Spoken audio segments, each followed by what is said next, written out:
রাসূল করিম সাল্লাল্লাহু আলাইহি ওয়াসাল্লাম নিজে এতিম ছিলেন, আর এতিমের প্রতি তার এত দরদ ছিল, একবার তিনি ঈদের দিকে নামাজ পড়ার জন্য যাচ্ছেন, প্রতিমধ্যে দেখেন একটা বাচ্চা ছেলে কাঁদতেছে।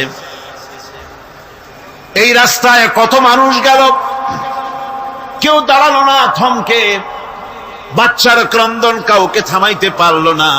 কিন্তু বিশ্ব নবী, দয়ার নবী রাহমাতুল লিল আলামিন বাচ্চার কান্না দেখে পাও বাড়াতে পারলেন না। নবীজি দাঁড়ায় গেলেন, জিজ্ঞেস করেন, ও বাচ্চা, ঈদের দিনে কাঁদো কেন? ঈদের দিনে তো কাঁদতে নাই। বাচ্চা বলে, তোমার কাছে বলবো না, আমি সেই সকালবেলা থেকে বসে আছি, আমি যদি মক্কার আব্দুল্লাহর পুত্র মুহাম্মদ রাসূলুল্লাহ সাল্লাল্লাহু আলাইহি সাল্লামকে পাই, মনের দুঃখ তার কাছে বলবো। বিশ্ব নবী জমিনের উপরে বসে পড়লেন, বাচ্চারে কোলের উপরে উঠায় বলেন, বাচ্চা বলো কি তোমার দুঃখ? তুমি যার জন্য বসেছো আমি তো সেই এতিম নবী, কি বলতে চাও? বাচ্চা বলতেছেন, ইয়া রাসূলুল্লাহ, আমার বাবা মারা গেছে, সেই ছোট্টবেলায় একেবারেই তখন মায়ের পেট থেকে আমি আসার পর বাপ মরে গেল, আমার মা আর একজনের সঙ্গে বিয়ে বসেছে, সেই পুরুষটি আমারে দেখতে পারে না, আমার মা যদি আমারে কোলে করে এসে সহ্য করতে পারে না, আমারে চুমা খাইলে সহ্য করতে পারে না, আমারে খাবার দিলে মা মার খায়। আজ ঈদের দিনে রাতে আমার মা আমাকে বলল, বাবারে তোমার কপাল খারাপ, তোমার বাবা মারা গেছে, তোমাকে সাহায্য করার কেউ নাই, আমি তোমার যত্ন করতে পারলাম না, কোলে নিয়ে সুমাও দিতে পারি না, আমার এমনই কপাল খারাপ। সুতরাং এতিমের দরদ এতিম ছাড়ার কেউ বুঝবে না। তুমি আজ চলে যাও, ওই রাস্তায়, ঈদের রাস্তায় দাঁড়ায় থাকো, মাঠের রাস্তার পাশে, বিশ্ব নবীর কাছে তোমার দুঃখ বলো, এতিমের দুঃখ তিনি বুঝবেন। আমি মায়ের কথা মতো এই জায়গায় এতক্ষণ বসে আছি, হুজুর আপনি দয়া করে, আমার কথা তো আপনার কাছে বললাম, আমার মনের এই দুঃখ। নবীজি বাচ্চার কথা শুনতেছিলেন, চোখ দিয়া পানি পড়তেছিল, বাচ্চাকে বুকের সঙ্গে জড়িয়ে ধরে নবীজি বলেন, ও এতিম, মুহাম্মদ সাল্লাল্লাহু আলাইহি ওয়াসাল্লাম যদি তোমার পিতা হন আর হযরতে আয়েশা যদি তোমার মা হয়ে যায়, বলো তোমার মনের দুঃখ মেটে নাকি? ছেলে ডুকরে কেঁদে উঠলো আর বলল, ইয়া রাসূলুল্লাহ, আপনি যদি আমার পিতা হন আর আয়েশা যদি আমার মা হয়ে যায়, এর থেকে বড় সৌভাগ্যের আমার তো আর কিছুই নাই। নবীজি এতিমকে বাড়ি নিয়ে গিয়ে হযরতে আয়েশার হাতে তুলে দিয়ে বললেন, আয়েশা রে, পবিত্র ঈদের দিনে আল্লাহ রাব্বুল আলামিন তোমার জন্য একটা উপহার পাঠিয়েছেন, এটা যত্ন করো। এতিমের প্রতি দরদ রাখার জন্য আল্লাহ রাব্বুল আলামিন বলেছেন, এতিম, মিসকিন, বিধবা, অসহায় লোক, তাদের প্রতি যাতে করে মুসলিম সমাজ লক্ষ্য রাখে, সেজন্য আল্লাহ পাক নির্দেশ করেছেন। বুখারী এবং মুসলিম শরীফের হাদিসে এসেছে, আস-সাই আলাল আরমালাত ওয়াল মিসকিন কাস-সাই ফি সাবিলিল্লাহ। বিধবাদের জন্য, মিসকিনের জন্য কেউ যদি কোনো উদ্যোগ গ্রহণ করে, কেউ কোনো সাহায্য দেয়, জিহাদের ময়দানে জিহাদ করে আল্লাহর রাস্তায় যে সওয়াব পাওয়া যায়, যে মর্যাদা পাওয়া যায় আল্লাহর কাছে, এতিম, মিসকিন, বিধবাকে সাহায্য করলে সেই সওয়াব আল্লাহ রাব্বুল আলামিন আমলনামায় দিয়ে দেন। রহমান তিনি কোরআন শিখিয়েছেন, দয়ার সাগর, যার দয়ার কোনো শেষ নাই, সমস্ত দয়ার ভিতরে শ্রেষ্ঠ দয়া হচ্ছে তিনি মানুষকে কোরআন শিখিয়েছেন। সুবহানাল্লাহ ওয়া বিহামদিহি, তিনি আমাদেরকে কোরআন দান করেছেন। কোরআন হচ্ছে জ্ঞানের উৎস। আল্লাহ যে জিনিসটা শিখালেন, এই জিনিসটাই, জ্ঞানটা কার? বোঝেন না কথা? এই জ্ঞানটা কার? আল্লাহ পাক। আমাদেরকে আল্লাহ পাক জ্ঞান দান করেছেন। জ্ঞান হচ্ছে দুই প্রকার, একটা হচ্ছে ওহীভিত্তিক জ্ঞান, আর একটা হচ্ছে গায়রে ওহীভিত্তিক জ্ঞান। ওহীর জ্ঞানটা আসে কার কাছ থেকে? চিল্লা এখন, কার কাছ থেকে? আল্লাহর কাছ থেকে আসে ওহীর জ্ঞান। আর মানুষের কাছে যে জ্ঞানটা আছে, এটা হলো তার মন মস্তিষ্ক প্রসূত জ্ঞান। আমাদের কাছে যত জ্ঞান আছে, এই জ্ঞানটাকে আল্লাহ পাক বলেছেন ওয়ামা উতিতুম মিনাল ইলমি ইল্লা কালিলা, তোমাদেরকে খুব সামান্যতম জ্ঞান দেওয়া হয়েছে, খুবই সামান্যতম জ্ঞান তোমাদেরকে দেওয়া হয়েছে। আচ্ছা আপনারা বলুন, একটা ছোট্ট পাখি আটলান্টিক মহাসাগরের ভেতরে তার ঠোঁটটাকে ডুবিয়ে তারপরে সে যদি ঠোঁটটা তোলে তাহলে আটলান্টিকের পানি কমবে কতখানি? হ্যাঁ, অনেক কমে যাবে নাকি? আটলান্টিক টের পাবে যে কারো একটা ঠোঁট ঢুকছিল এর মধ্যে? টেরও পাবে না। আটলান্টিক মহাসাগরের ভিতরে পাখি তার চঞ্চুটা ঢুকিয়ে দিয়ে যতটুকুন পানি উঠাতে সক্ষম হয় না, ওহির জ্ঞান বাদ দিয়ে গোটা পৃথিবীতে মানুষের যত জ্ঞান আছে, মানব সৃষ্টির প্রথম দিন থেকে নিয়ে আজ পর্যন্ত, এখান থেকে নিয়ে কিয়ামত পর্যন্ত যত জ্ঞান এসছে এবং যত জ্ঞান হবে মানুষের, সমস্ত জ্ঞান এক জায়গায় করলে আল্লাহ সুবহানাহু ওয়া তাআলার অনন্ত অসীম জ্ঞানের মহাসমুদ্রের ভেতর থেকে পাখি যেমন আটলান্টিক থেকে যতটুকুন পানি উঠাতে পেরেছে, বিশ্বের মানুষ আল্লাহর জ্ঞান থেকে অতটুকুনও তুলতে পারে না।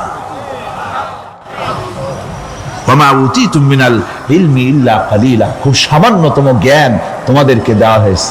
আমি অবাক হই যখন আল্লাহ পাকের কোরআনে কারীমের এই আয়াত যখন স্টাডি করি, যখন পড়াশোনা করি, মুতালা করি, অবাক হয়ে যাই। মানুষকে সামান্যতম জ্ঞান দেওয়া হয়েছে, আল্লাহ বলছেন সামান্যতম জ্ঞান। ওমা উতিতুম মিনাল ইলমি ইল্লা কালিল যদি বলতেন তবু একটা কথা ছিল যে তোমাদেরকে কিছু জ্ঞান দেওয়া হয়েছে, তো কিছু না বলা হচ্ছে ওমা উতিতুম মিনাল ইলমি ইল্লা কালিলা, সামান্যতম, খুবই সামান্য জ্ঞান দেওয়া হয়েছে। সেই সামান্য জ্ঞানের ঠেলায় আমরা কোত্থেকে কোথায় চলে গিয়েছি। গরুর গাড়ি থেকে রকেট পর্যন্ত গিয়েছি, টেলিগ্রামের তরেটক্কা থেকে ফ্যাক্স পর্যন্ত পৌঁছে গেছি। এ কি সোজা জ্ঞান? এখান থেকে এই মাহফিলের ছবি, নিউজ, ভিউজ এন্ড পিকচার একত্রিত করে ছবি করে আপনি ফ্যাক্সের মেশিনে ঢুকিয়ে দিলেন, কোড নাম্বার টিপি দিলেন, লন্ডন, আমেরিকা, জেদ্দা, বিভিন্ন জায়গায় দিয়ে দিলেন, মিনিট লাগবে না, কয়েক সেকেন্ডের ভিতরে এই মাহফিলের পূর্ণ ছবি এবং খবর সে দেশের পত্রিকায় ছাপা হতে পারবে। কি আজীব! অথচ আল্লাহ পাক বলছেন সামান্যতম জ্ঞান। আমি অবাক হই আরো যখন শুনতে পাই পৃথিবীর বিভিন্ন দেশের স্যাটেলাইটগুলি যা ছেড়ে দেওয়া হয়েছে মহাশূন্যে, এই স্যাটেলাইটগুলি ড্রাইভার ছাড়া, কোন রকমের পরিচালক ছাড়া, চালক ছাড়া স্যাটেলাইটগুলি বছরের পর বছর ঘুরছে, পৃথিবীর মাটি থেকে 350-400 মাইল উপরে ঘুরছে, তো ঘুরছেই। দুনিয়া থেকে ছবি, নিউজ ক্যাচ করছে, CNN, তারপরে স্টার টিভি ইত্যাদিতে সেগুলিকে তারা ছুড়ে দিচ্ছে। এভাবে করে যে দেশ থেকে যে দেশের স্যাটেলাইট সে দেশের পারপাস সার্ভ করতেছে। ওই স্যাটেলাইট 350-400 মাইল উপরে মহাশূন্যের ভেতরে তার মেশিনারি কোনো গোলযোগ হলে, যান্ত্রিক গোলযোগ যদি সৃষ্টি হয়, তাহলে ফ্রান্সের মাটিতে বসে, আমেরিকার মাটিতে বসে, ব্রিটেনের মাটিতে বসে বিজ্ঞানীরা কম্পিউটারের মাধ্যমে মনিটরিং করে 400 মাইল উপরের মেশিনকে ভালো করে দিচ্ছে। এরপর আল্লাহ রাব্বুল আলামিন বলছেন ওমা উতিতুম মিনাল ইলমি ইল্লা কালিলা, সামান্যতম জ্ঞান দেওয়া হয়েছে। এই যদি হয় সামান্যতম জ্ঞান, তাহলে আল্লাহ সুবহানাহু ওয়া তাআলার জ্ঞান কত কত বেশি। আল্লাহু আকবার! কত বড় জ্ঞানের মালিক সুবহানাল্লাহি বিহামদিহি। সেই মহান আল্লাহ পাকের পক্ষ থেকে এসেছে কোরআন। কার পক্ষ থেকে? قد جاءكم من الله نور وكتاب مبين।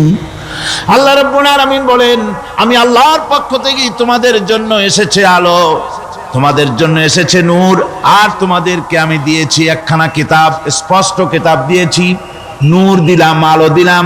সে আলো হলেন জনাবে মুহাম্মদুর রাসূলুল্লাহ সাল্লাল্লাহু আলাইহি ওয়াসাল্লাম। আর আমি যে তোমাদেরকে কিতাব দিয়েছি সেই কিতাবের নাম কোরআনে কারীম। একখানা কিতাব দিলাম যার নাম কোরআন শরীফ। একখানা কিতাব দিলাম আর একটা আলো দিলাম তোমাদেরকে। আল্লাহ পাক বলছেন তিনি দয়াবান, রহমান, তিনি আমাদেরকে কোরআন শিখিয়েছেন। এই কোরআনের নাম কে রেখেছে? কে রেখেছে কোরআনের নাম? আল্লাহ। নাম শুধু কোরআনের নাম কোরআন নয়, শুধু কোরআনের নাম কোরআন। কোরআনের নাম ফুরকান, কোরআনের নাম হুদা, কোরআনের নাম শিফা, তানজিল, কোরআনের নাম কিতাব, কোরআনের নাম জিক্র, অনেকগুলি নাম আল্লাহ নিজেই কোরআনের নাম রেখেছেন। কোরআন এর অর্থ হলো সর্বাধিক পঠিত, সর্বাধিক পঠিতব্য, বহুল পঠিত। কোরআন শরীফ নাজিল হওয়ার আগেই এই নাম আল্লাহ পাক দিলেন। আর আজ দেখা গেল পৃথিবীর বুকে কোরআনের চাইতে বেশি পড়া হয়েছে এমন একটা বইয়ের নাম কোন? বলেন, এমন একখানা কিতাবের নাম বলেন যে কিতাবখানা কোরআনের চাইতে সবচাইতে বেশি পড়া হয়েছে, এমন একটা কিতাবের নাম বলতে পারবেন? পারবেন না। কোরআন সর্বাধিক পঠিত কিতাব। আল্লাহ রাব্বুল আলামিন এই কিতাবকে অবতীর্ণ করেছেন। আলিফ লাম রা কিতাবুন আনজালনাহু ইলাইকা লিতুখরিজান নাসা মিনাজ যুলুমাতি ইলান নূর। আলিফ লাম রা, গোটা পৃথিবীর মানুষের মুখে আল্লাহ রাব্বুল আলামিন তালা লাগিয়ে দিয়েছেন, চ্যালেঞ্জ করেছেন, দুনিয়ার সব বোঝো। কত ভাষাবিদ পৃথিবীতে আছে, আরবি ভাষায় যারা পিএইচডি করেছে, ডিগ্রি করেছে, বড় বড় নাম যারা ভাষাবিদ, তারা বলো, তারা যদি সম্ভব হয় তাহলে তারা বলুক আলিফ লাম রা এর অর্থ কি। আলিফ লাম মিম হা মিম আইন সিন কফ ইয়াসিন তাহা, পারবে কেউ এর অর্থ করতে? ওয়াল্লাহু আ'লামু বিমুরাদ, এর অর্থ কেবলমাত্র আল্লাহ এবং তার বান্দা যার প্রতি এই কিতাব অবতীর্ণ করা হয়েছে তিনিই বুঝতে পারেন। আল্লাহ পাক বলছেন কিতাবুন আনজালনাহু ইলাইকা, আমি আপনার প্রতি একখানা কিতাব অবতীর্ণ করেছি, লিতুখরিজান নাসা মিনাজ যুলুমাতি ইলান নূর, একখানা কিতাব দিয়েছি। সুবহানাল্লাহি বিহামদি, এমন একখানা কিতাব দিলাম যেই কিতাবের সম্পূর্ণ কিতাবখানা 30 পারা কোরআন শরীফে কিতাব, যার প্রতিটি সূরা কিতাব, যার প্রতিটি আয়াত কিতাব, যার প্রতিটি শব্দ কিতাব, যার প্রতিটি অক্ষর কিতাব। এমন বিশাল কিতাব আল্লাহ রাব্বুল আলামিন আজিম কিতাব দান করলেন। আল্লাহ পাক বলেন এই জন্য দান করেছি যাতে করে আপনি মানব মণ্ডলীকে অন্ধকারের ভিতর থেকে আলোর দিকে নিয়ে আসতে পারেন। এই জন্যই এই কোরআন আমি আপনার প্রতি নাজিল করেছি। কোরআনে কারীম আল্লাহ পাক অবতীর্ণ করেছেন মানুষের কাছে, অর্থাৎ রাসূল করিম সাল্লাল্লাহু আলাইহি ওয়াসাল্লামের কাছে। এক সময় এইভাবে নাজিল হয়নি, 30 পারা কোরআন একসাথে আসেনি। এসছে কিভাবে? ধারাবাহিকভাবে আস্তে আস্তে একটু একটু করে আল্লাহ পাক অবতীর্ণ করেছেন। এই কোরআন আল্লাহ নাজিল করলেন, তিনি বললেন আর রহমান আল্লামাল কোরআন, রহমান তিনি কোরআন শিক্ষা দিয়েছেন, এমন কোরআন যে কোরআনে কোনো ভুল নাই। জোরে কোন সুবহানাল্লাহ। দেখেন যত রকমের বই মানুষে লেখে, বাংলা, ইংরেজি, উর্দু, ফার্সি, যত রকমের ভাষায় হোক, যত বই লেখা হয়, বইয়ের ভূমিকায় গ্রন্থকার তিনি লেখেন এই বই লিখতে গিয়ে ভুল ভ্রান্তি হয়ে যেতে পারে, যদি কারো চোখে ধরা পড়ে জানিয়ে দিলে পরবর্তী সংস্করণে তা পরিশুদ্ধ করতে বাধ্য থাকিব। এরকম কথা বলে না? না, এরকম বলে যে আমি একখান বই লিখছি, এ বইয়ের মতো নির্ভুল বই আর কেউ লিখতে পারে নাই। এমন বাপের বেটার পৃথিবীতে জন্মাইছে কেউ? কেউ জন্মিয়েছে? কেউ জন্ম। এবং বইয়ের সূচনায় কোন গ্রন্থকার নিজের প্রশংসা দিয়ে বই শুরু করে না, বই শুরু করে নিজের দুর্বলতা দিয়ে। বই লিখতে গিয়ে ভুল হতে পারে, ছাপার ভুল হতে পারে, আমার ভুল হতে পারে, এটা সবাই লেখে। এই একখানা কিতাব তামাম পৃথিবীর বুকে অদ্বিতীয় কিতাব। এই কিতাবের রচয়িতা, এই গ্রন্থের অথার, এই মহাগ্রন্থের মালিক, তিনি এই গ্রন্থ শুরু করেছেন নিজের প্রশংসা দিয়া। জোরে বলেন সুবহানাল্লাহ। কোরআন কভার খোলা মাত্রই গ্রন্থকারের প্রশংসা শুরু হয়ে গেল।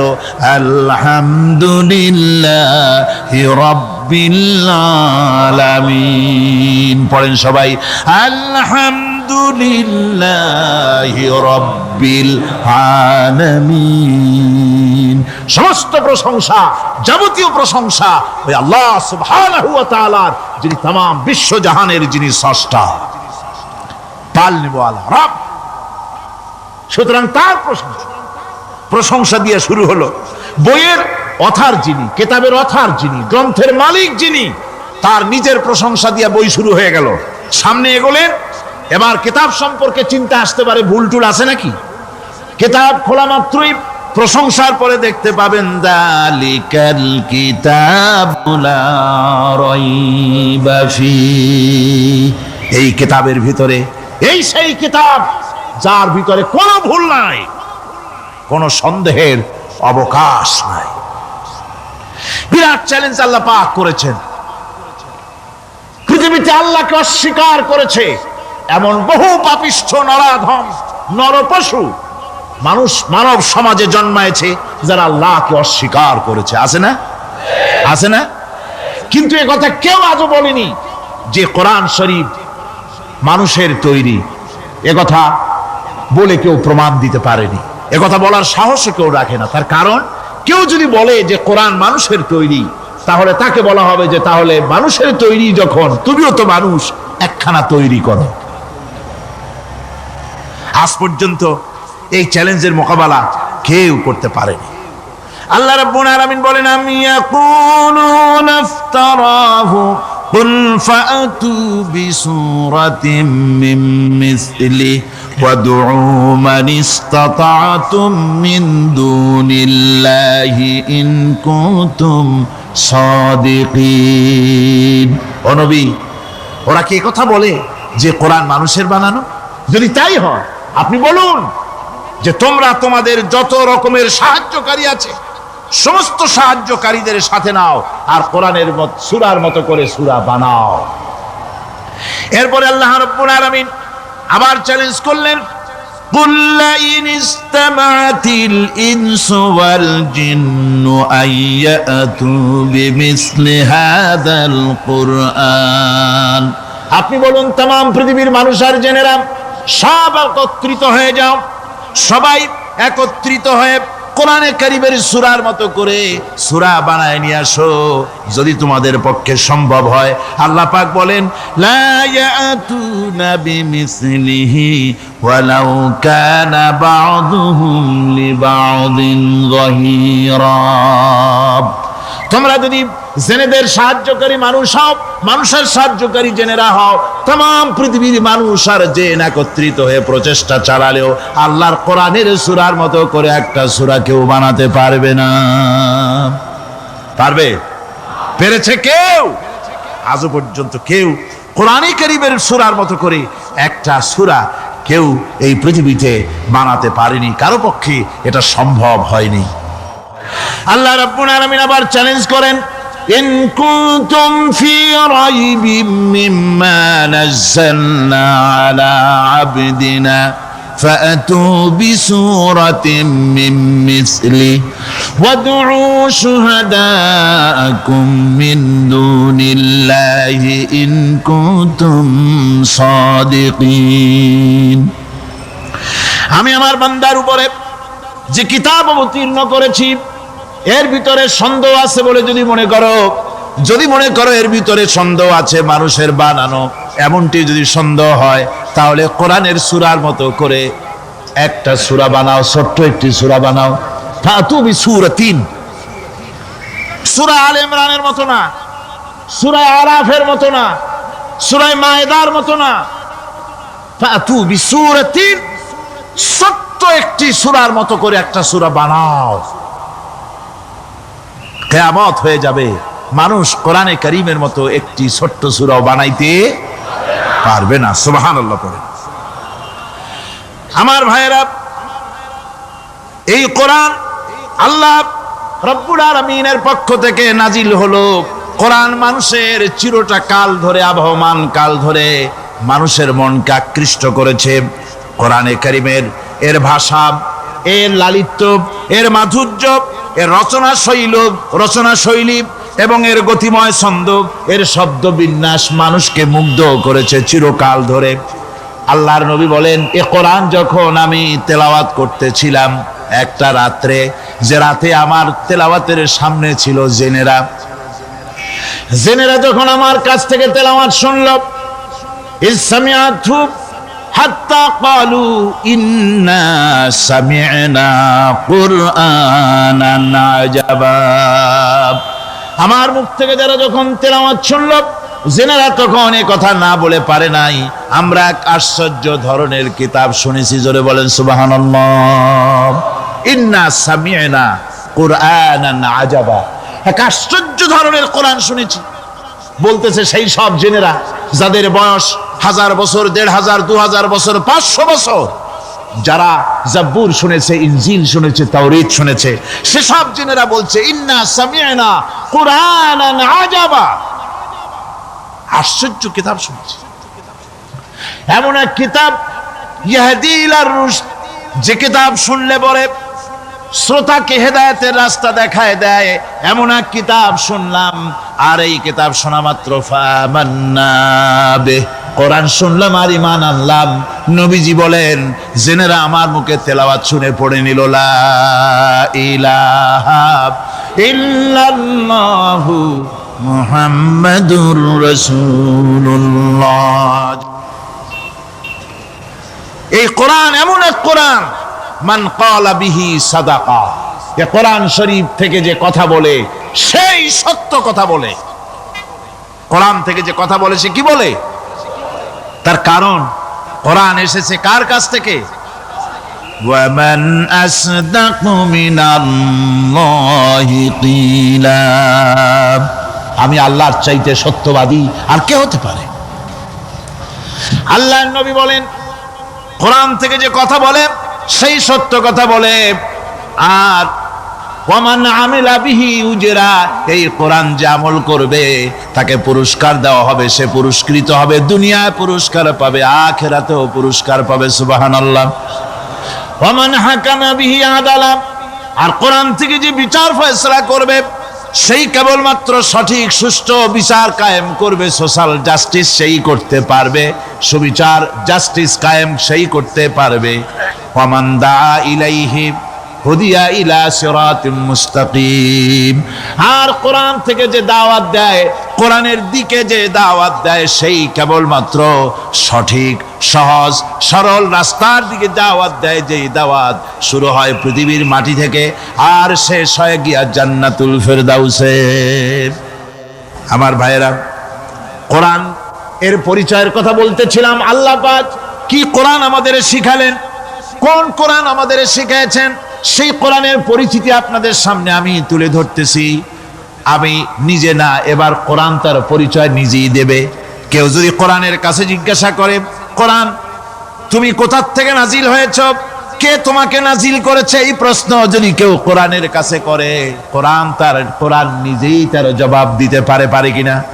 কোরআন নিজেই বলে তানজিলাম মিম্মান খালাকাল আরদা ওয়াস সামাওয়াতিল উলা, এই কোরআন নাজিল করেছেন তিনি, যিনি ওই সুউচ্চ আকাশ আর জমিনকে যিনি সৃষ্টি করেছেন, সেই আল্লাহ আমারে নাজিল করেছেন।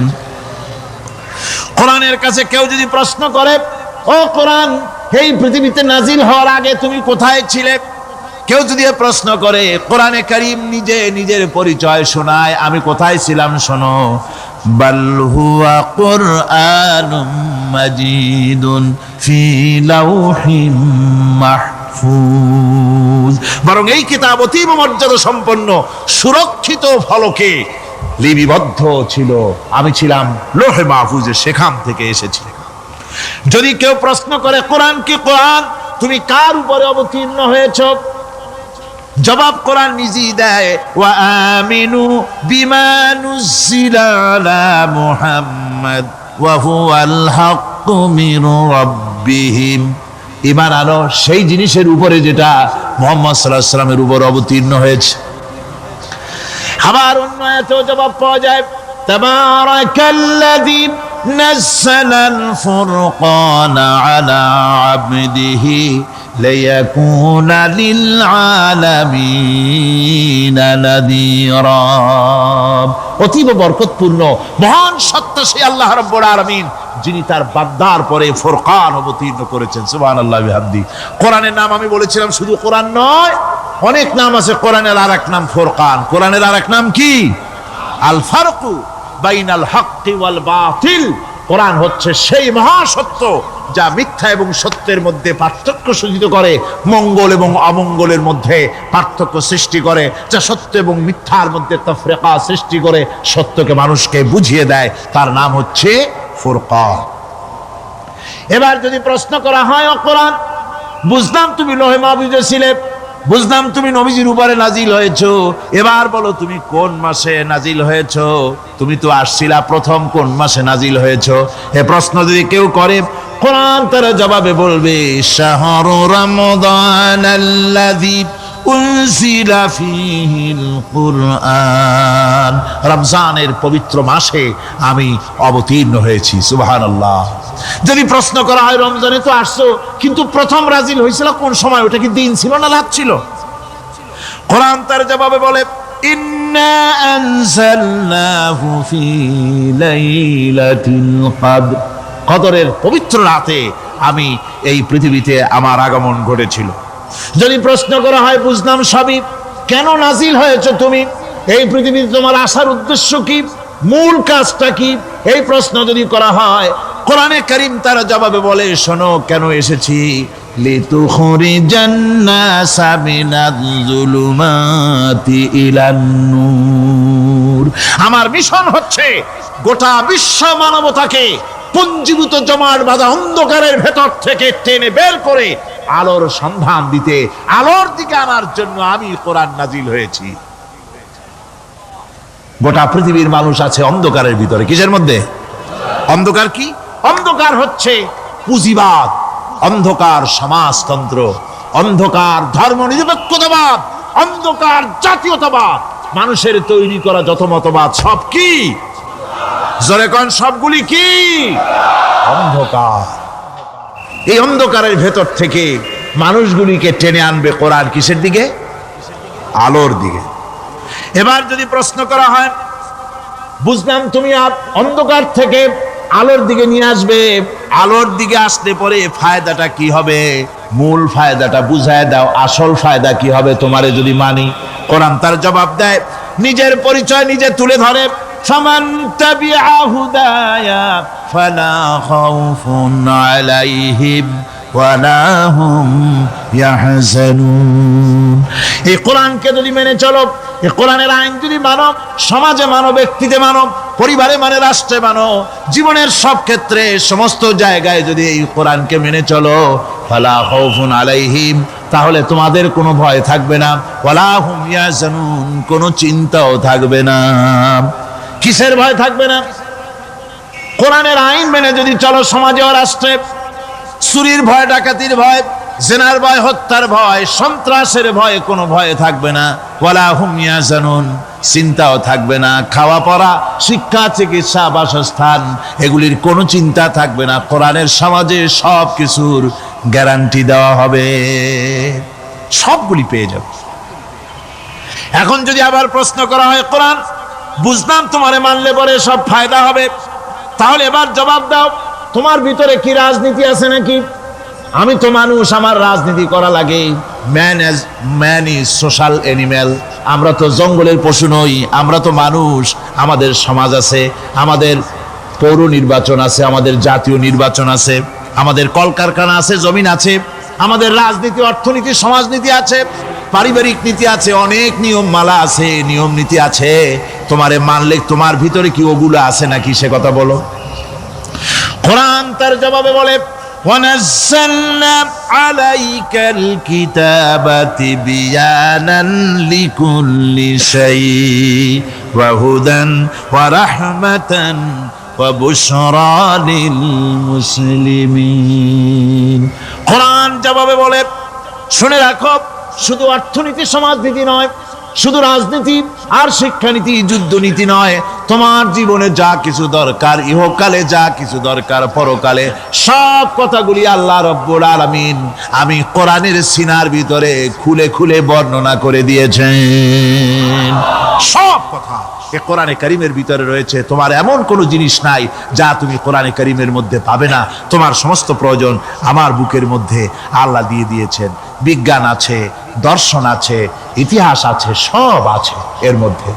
তবে কোরআনের মধ্যে বিজ্ঞান আছে বলে আমি এটাকে বিজ্ঞানের কিতাব বলবো না, দর্শন আছে বলে দর্শনের কিতাব আমি বলবো না, রাজনীতি আছে বলে কোরআনকে আমি রাজনীতির কোনো কিতাব বলবো না।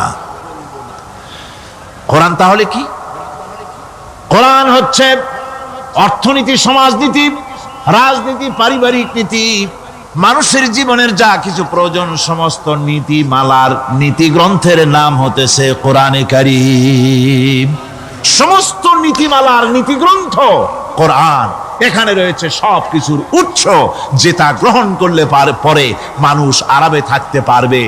অমুসলিম নাগরিক বৃন্দ তাদের নাগরিক মর্যাদা পাবে।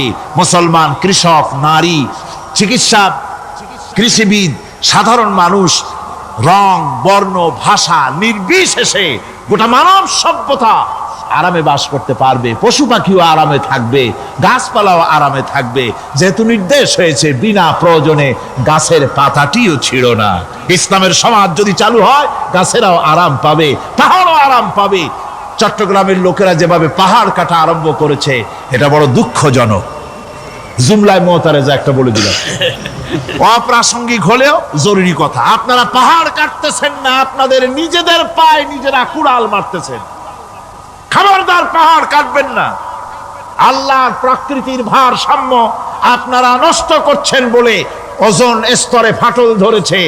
তা রিপেয়ার করার জন্য আজকে বিশ্বের সব বিজ্ঞানীরা হতাশ হয়ে গিয়েছে, পাগল হয়ে গেছে।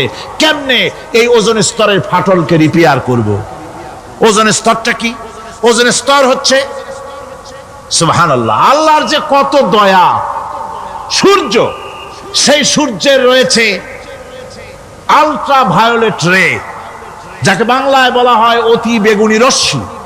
যে রশ্মিটা সৃষ্টি জগতে যদি আসে আর তা যদি কোনো প্রাণীর শরীরকে টাচ করে, তাহলে সমস্ত প্রাণী ক্যান্সার হয়ে, এক্সিমা হয়ে, বিখাউজ হয়ে, অ্যাজমা হয়ে সমস্ত প্রাণী মরে যাবে, কেউ বাঁচবে না। মারাত্মক রশ্মি। সেই রশ্মিটা যাতে সৃষ্টি জগৎকে টাচ করতে না পারে, সেজন্য আল্লাহ পাক একটা ওজোন স্তর তৈরি করেছেন। ওখানে এসে ওটা বাধাপ্রাপ্ত হয়, পৃথিবীর মাটিতে আসে না। যা কিছু পৃথিবীর মানুষের জন্য, পৃথিবীর জন্য কল্যাণকর, সেগুলি সূর্য থেকে আসতে থাকে। সুবহানাল্লাহ ওয়া বিহামদিহি। ওয়া ইন কানা লিল কাফিরিনা নাসিবুন ক্বালু আলাম নাস্তাহযিজ আলাইকুম। কাফেরদের যদি বিজয় হয়, তাহলে কাফেরদের কাছে গিয়ে বলে, আমরা তো তোমাদের সাথীরই লোক, আর মুসলমানদের অত্যাচার থেকে বাঁচাবার জন্য তোমাদেরকে আমরা বড় চেষ্টা করেছি। মুসলমানেরা যাতে তোমাদের উপর অত্যাচার করতে না পারে, সেজন্য রাত দিন আমরা পরিশ্রম করেছি, আমরা তোমাদের সাথীরই লোক। এই বলে দুই দিকে ফায়দা লুটতে চায়। ওদিকে আপনার মুসলমানদের কাছেও ফায়দা লুটতে চায়, আবার কাফেরদের বিজয় হলে সেখানেও তারা ফায়দা লুটতে চায়। মুনাফিকরা হলো সুবিধাবাদী। মুনাফিকরা কি? সুবিধাবাদী। সুবিধাবাদ জিন্দাবাদ, এই চরিত্রের লোক। সূরা তাওবার মধ্যে বলা হয়েছে, তাবুকের যুদ্ধে আল্লাহর নবী যখন মুসলমানদেরকে দাওয়াত দিলেন যুদ্ধে যাওয়ার জন্য, জিহাদে যাওয়ার জন্য, লোকেরা সব প্রস্তুতি নিল। মুনাফিকরা তখন গিয়ে রাসূলের কাছে আরজ করলেন। মুনাফিকরা বলল, হে আল্লাহর নবী, আমার কোমরে ব্যথা, কেউ বলল আমার মাথায় যন্ত্রণা, কেউ বলল আমার মেয়ের বিবাহ, কেউ বলল আমার ফসল পেকেছে, এই সময় যেতে পারবো না। নানান অজুহাত দিয়ে তারা যাওয়া থেকে বিরত রইল। আল্লাহ রাব্বুল আলামিন এদের চরিত্র সম্পর্কে কোরআনে কারীমের মধ্যে বলে দিলেন, লাউ কানা আরাদান করিবান ওয়া সাফারান কাসিদান লাত্তাবাউক ওয়ালাকিন বাউদাত আলাইহিমুশ শুক্কা। আল্লাহ পাক বলছেন, লাউ কানা আরাদান করিবান ওয়া সাফারান কাসিদান, যদি সফর হতো সহজ, সফরটা যদি, রাস্তাটা যদি সুগম হতো, আর ফায়দাটা যদি সহজলভ্য হতো লাত্তাবাউ, তাহলে অবশ্যই এই লোকেরা আপনার অনুসরণ করত। যেহেতু পথ খুব কঠিন, শত শত মাইল যেতে হবে মদিনা থেকে তাবুকের প্রান্তরে, বহুত কষ্ট, উট আছে, ঘোড়া আছে, আবার অনেকের নাই, পায়ে হেঁটে যেতে হবে, খাবার আছে, আবার অনেকের কাছে নাই, খেতে কষ্ট হবে, যেতে কষ্ট হবে, পথে কষ্ট হবে, রৌদ্রে কষ্ট হবে, এই সব কষ্ট। আর ফায়দা খুব তাড়াতাড়ি জিততে পারবো তাও তো এখানে ধারণা নাই। মুনাফিকরা বলেছে, মুসলমানরা যখন জিহাদে যাচ্ছে বলেছে যাও, এরা মক্কার কুরাইশ না, রোমকদের সাথে লড়াই হবে, টের পাবা, রোমকরা ঝুলাইয়া পিটাইয়া জনমের যুদ্ধের স্বাদ মিটাইয়া দেবে। এইভাবে করে মুসলমানদেরকে ভয় দেখিয়েছে, নিজেরাও যায় নাই, ওদেরকেও বাধা দিয়েছে। আল্লাহ বলছেন, ও নবী, যদি রাস্তাটা খুব সুগম হতো আর যাই যদি যুদ্ধে জয়লাভ করার মতো ধারণা ওদের থাকতো, গনিমতের মাল অনেক পাবে, এই চিন্তা যদি থাকতো, লাত্তাবাউ, তাহলে অবশ্যই এরা আপনার সাথে যেত। কিন্তু বিষয়টা হচ্ছে ওয়ালাকিন বাউদাত আলাইহিমুশ শুক্কা, বিষয়টা হচ্ছে এই পথটা বড় কঠিন, মোটেই সুগম নয়, এই জন্য তারা বিরত রয়েছে, আপনার সাথে যায় নাই। আর ফিরে যখন রাসূল এলেন, যখন আল্লাহর নবী জিহাদে বিজয়ী হয়ে যখন ফিরে এলেন মদিনায়, আল্লাহ রাব্বুল আলামিন বলেন, এই মুনাফিকরা সকলের আগে রাসূলের সঙ্গে দেখা করেছে। ফাসায়াহলিফুনা বিল্লাহি লাবিস্তাতা'না লাখারাজনা মাআকুম, সাথে এসে বলছে যে তারা কসম করে বলছে, আল্লাহ পাক বলছেন ওরা কসম করে বলে, ওরা কসম করে বলে যে আল্লাহর কসম, যদি হুজুর আমাদের সামর্থ্য থাকতো, শক্তি থাকতো, কেবল যে কোমরটা ব্যথা করতেছিল, কেবল যে মাথায় যন্ত্রণা ছিল, কেবল যে আমাদের ধানগুলো, আমাদের ফসলগুলো পেকে গেছিল, নইলে কি আমরা বসে থাকি আপনার সাথেই জিহাদে আমরা শরীক হয়ে যেতাম।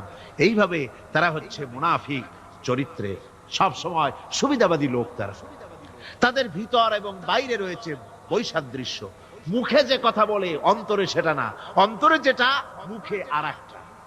এটা কাদের লক্ষণ? মুনাফিকদের। কোরআনে কারীমে রব্বুল আলামিন বলেন, ইয়াকুলুনা বিআলসিনাতিহিম মা লাইসা ফি কুলুবিহিম, তারা সেই কথাই মুখ দিয়ে উচ্চারণ করে যে কথা তাদের মনের ভিতরে নাই, মনে একটা মুখে একটা। এটাই হলো মুনাফিকদের চরিত্র। আর এদের আরেকটা কোয়ালিটি হলো, আপনারা দেখবেন মুনাফিক চিনবেন, মুনাফিক কে তা চিনতে খুবই সুবিধা হবে। এরা হচ্ছে মুসলিম জাতির বিপদ যদি দেখে দারুণ খুশি হয়। বসনিয়ায় মুসলমানেরা মরে, একটা টু শব্দ করবে না, কিন্তু দেশে যদি কোন রকম কিছু হয় নাই, তাও অস্থির, সাম্প্রদায়িক সাম্প্রদায়িক বলে গালি দিয়া একবারে চায়ের কাপে ঝড় তুলে বসে। ঠিক কিনা কর? ঠিক কিনা?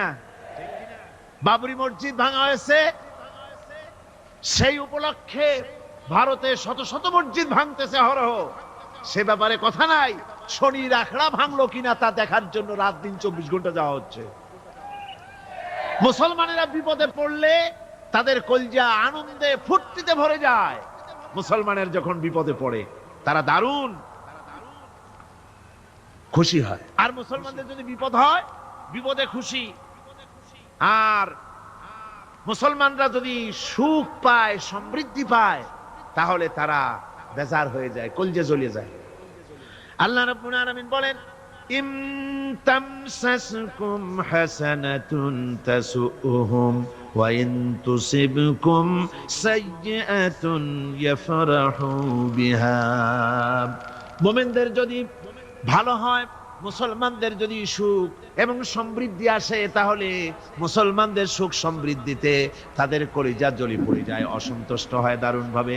আর যদি মুসলমানদের বিপদ আসে, মুসিবত আসে, খুশিতে তাদের কলিজা একেবারে দারুণ ভাবে তাদের খুশিতে উদ্বেল হয়ে পড়ে। মুনাফিকদের আরেকটি চরিত্র হচ্ছে হকপন্থী এবং বাতিলপন্থীদের রোশানাল হতে, নিরাপদে থাকার জন্যে প্রতারণামূলক সম্পর্ক রাখে। প্রতারণামূলক সম্পর্ক মুসলমানদের কাছেও ভেড়ে, আবার ওদের সঙ্গেও ভেড়ে। টাকা পয়সা ওদের যদি থাকে, তো এই বেশি টাকাগুলো দেয় ইসলাম বিরোধীদের, আর মুসলমানদেরকে সামান্য সামান্য দিয়া সম্পর্ক রক্ষা করে। জানি না কোন দল ক্ষমতায় যাবে, বলা তো যায় না, কাজে দুই দিকে সম্পর্ক রক্ষা করে তারা চলে।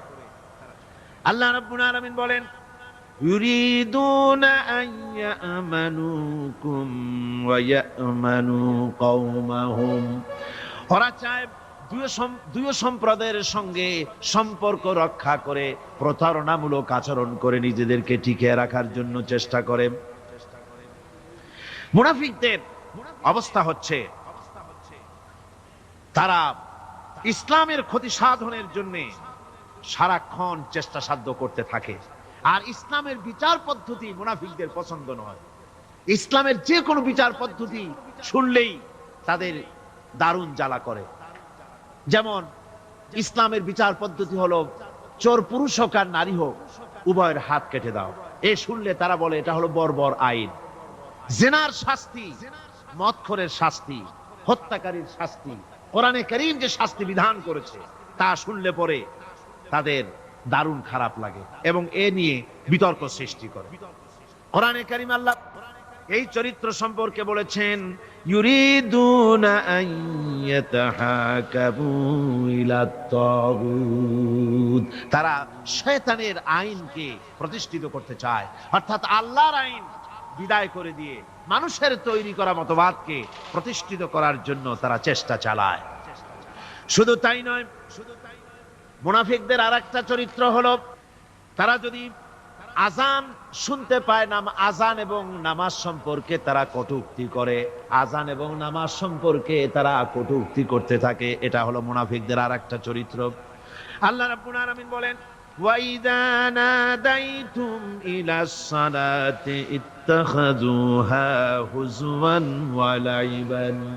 যখন আজান তারা শুনে, যখন নামাজের দিকে তাদেরকে ডাকা হয়, তখন তারা ঠাট্টা করে, বিদ্রূপ করে। আরেকটি চরিত্র হলো সমাজের ভিতরে অশ্লীলতা বাড়াবার জন্য তারা প্রচেষ্টা চালায়। ইন্নাল্লাযীনা ইউহিব্বুনা আন তাশিআল ফাহিশাতু ফিল্লাযীনা আমানু লাহুম আযাবুন আলীম। ঈমানদার লোকদের মধ্যে অশ্লীলতা এরা বেশি করে ছড়াবার জন্য চেষ্টা করে, মানুষকে দুশ্চরিত্র বানাবার জন্য তারা চেষ্টা করে।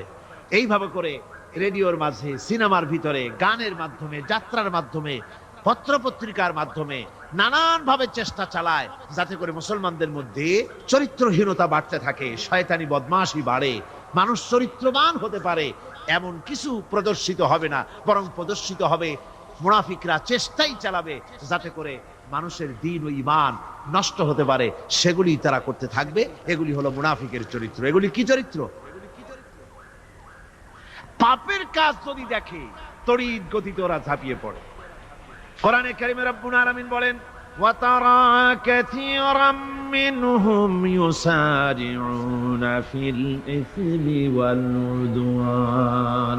মুনাফিকদের চরিত্র এটাও যে তারা যখনই সুযোগ পায় তখনই খারাপ কাজের দিকে, মন্দ কাজের দিকে ঝাঁপায় পড়ে এবং মানুষদেরকে মন্দের দিকে, গুনাহের দিকে, জুলুমের দিকে, অত্যাচারের দিকে তড়িৎ গতিতে তারা ঝাঁপায় পড়ে। এটা হলো তাদের কাজ। মুনাফিকদের আরেকটা চরিত্র হচ্ছে তারা যদি নামাজ পড়তে দাঁড়ায়, নামাজ তারা পড়ে মানুষকে দেখাবার জন্য, আল্লাহকে খুশি করার জন্য মুনাফিকরা নামাজ পড়ে না। কোরআনে কারীমে বলা হচ্ছে, ওয়াইদা কামু ইলাস সালাতি কামু কুসালা ইউরাউনান নাস।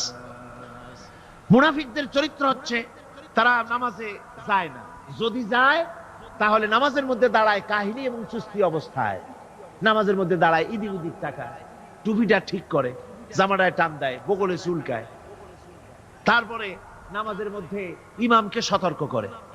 ইমাম যদি তাশাহুদ পড়তে দেরি করে, ওর নিজের পড়া আগে হয়ে গেছে, ইমাম একটু দেরি করতেছে তো পিছন থেকে সিগন্যাল মারে।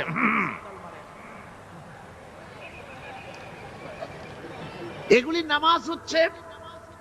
আল্লাহ পাক বলছেন, ইউরাউনান নাস, এরা মানুষকে দেখাবার জন্য নামাজ পড়ে, এগুলি আসল নামাজ নয়। এগুলি আসল নামাজ নয়, আল্লাহকে সন্তুষ্ট করার জন্য নয়, এগুলি মানুষকে দেখাবার জন্য তারা নামাজ পড়ে। আমার ভাইরা, ইসলামের চরিত্রগুলি, কাজগুলি তারা করতে চায় না। সব সময়ের জন্য ইসলামের সঙ্গে বিরোধিতা করা এবং ইসলামের অপব্যাখ্যা করা, এগুলি হচ্ছে এই মুনাফিকদের চরিত্র, মুনাফিকদের কাজ। মুনাফিকরা চিরটা কাল এভাবে মুসলমানদের সঙ্গে খারাপ ব্যবহার করে এসছে এবং নিজেরা জাহান্নামের পথকে এভাবে তারা করে নিয়েছে। মুনাফিকদের আরেকটি চরিত্র হচ্ছে জিহাদের নাম শুনলে তাদের কলিজা কেঁপে ওঠে। বুঝলেন? কই যে আপনারা জিহাদ করেন কেন? এমনি সহজ পথে কলেমা পড়িয়া অল্পের মধ্যে বেহেশতে যাওয়া যায়, এরকম একটু দোয়া টোয়া শিখান মুসলমানদেরকে। আমাদের কাছে মাঝে মধ্যে আসে, কয় যে মুনাফিক তো সহজে চেনা যায় না। কয় যে হুজুর, এই যে বারবার জিহাদ, এই মারামারি, এই ঠ্যাঙ্গা ঠ্যাঙ্গি, এগুলি আছে নাকি ইসলামের মধ্যে? কোথায় আছে যে মারামারি করা লাগবে, তারপরে মিছিল করা লাগবে, ধর্মঘট করা লাগবে, এ ধরনের জিহাদে অংশ নিতে হবে? এগুলি কি? এগুলি বাদ দিয়া সহজভাবে শান্তভাবে যাতে করা যায়, অল্প অল্প ছোট ছোট দোয়া শিক্ষা দেন যাতে করে সহজে বেহেশতে চলে যাওয়া যায়। আমি বলছি ভাই, রাসূলুল্লাহ এরকম আমাদের শিখান নাই যে এরকমের সোরাগলি বেহেশতে যাওয়ার জন্য আবিষ্কার করে দেব। ছোট্ট একটা দোয়া পড়বেন, আরবে বেহেশত আপনার মামুবাড়ির বারান্দা যাই কলা খাওয়া শুরু করলেন। এত সহজে বিষয়টা আসবে, বিষয়টা খুবই কঠিন। আল্লাহ রাব্বুল আলামিন বলেন, মুনাফিকদের চরিত্র হলো জিহাদের নাম যখন তারা শোনে, জিহাদের নাম শোনা মাত্রই তাদের কলিজা কেঁপে ওঠে। রাআইতাল্লাযীনা ফী কুলুবিহিম মারাদুন ইয়ানজুরুনা ইলাইকা নাযারাল মাগশিয়্যি আলাইহি মিনাল মাউত। যখনই তাদের অন্তঃকরণ নেফাকের রোগে ভরা, নিফাকের রোগ তাদের কেমন ভাবে পেয়ে বসেছে যে ওরা এমন ভাবে তাকায় থাকে আপনার দিকে, রাসূলুল্লাহর দিকে এমন ভাবে তারা তাকায় থাকে যে জিহাদের কোনো কথা বলে ফেলে নাকি। জিহাদের কথা যদি আসে তাহলে তো সর্বনাশ।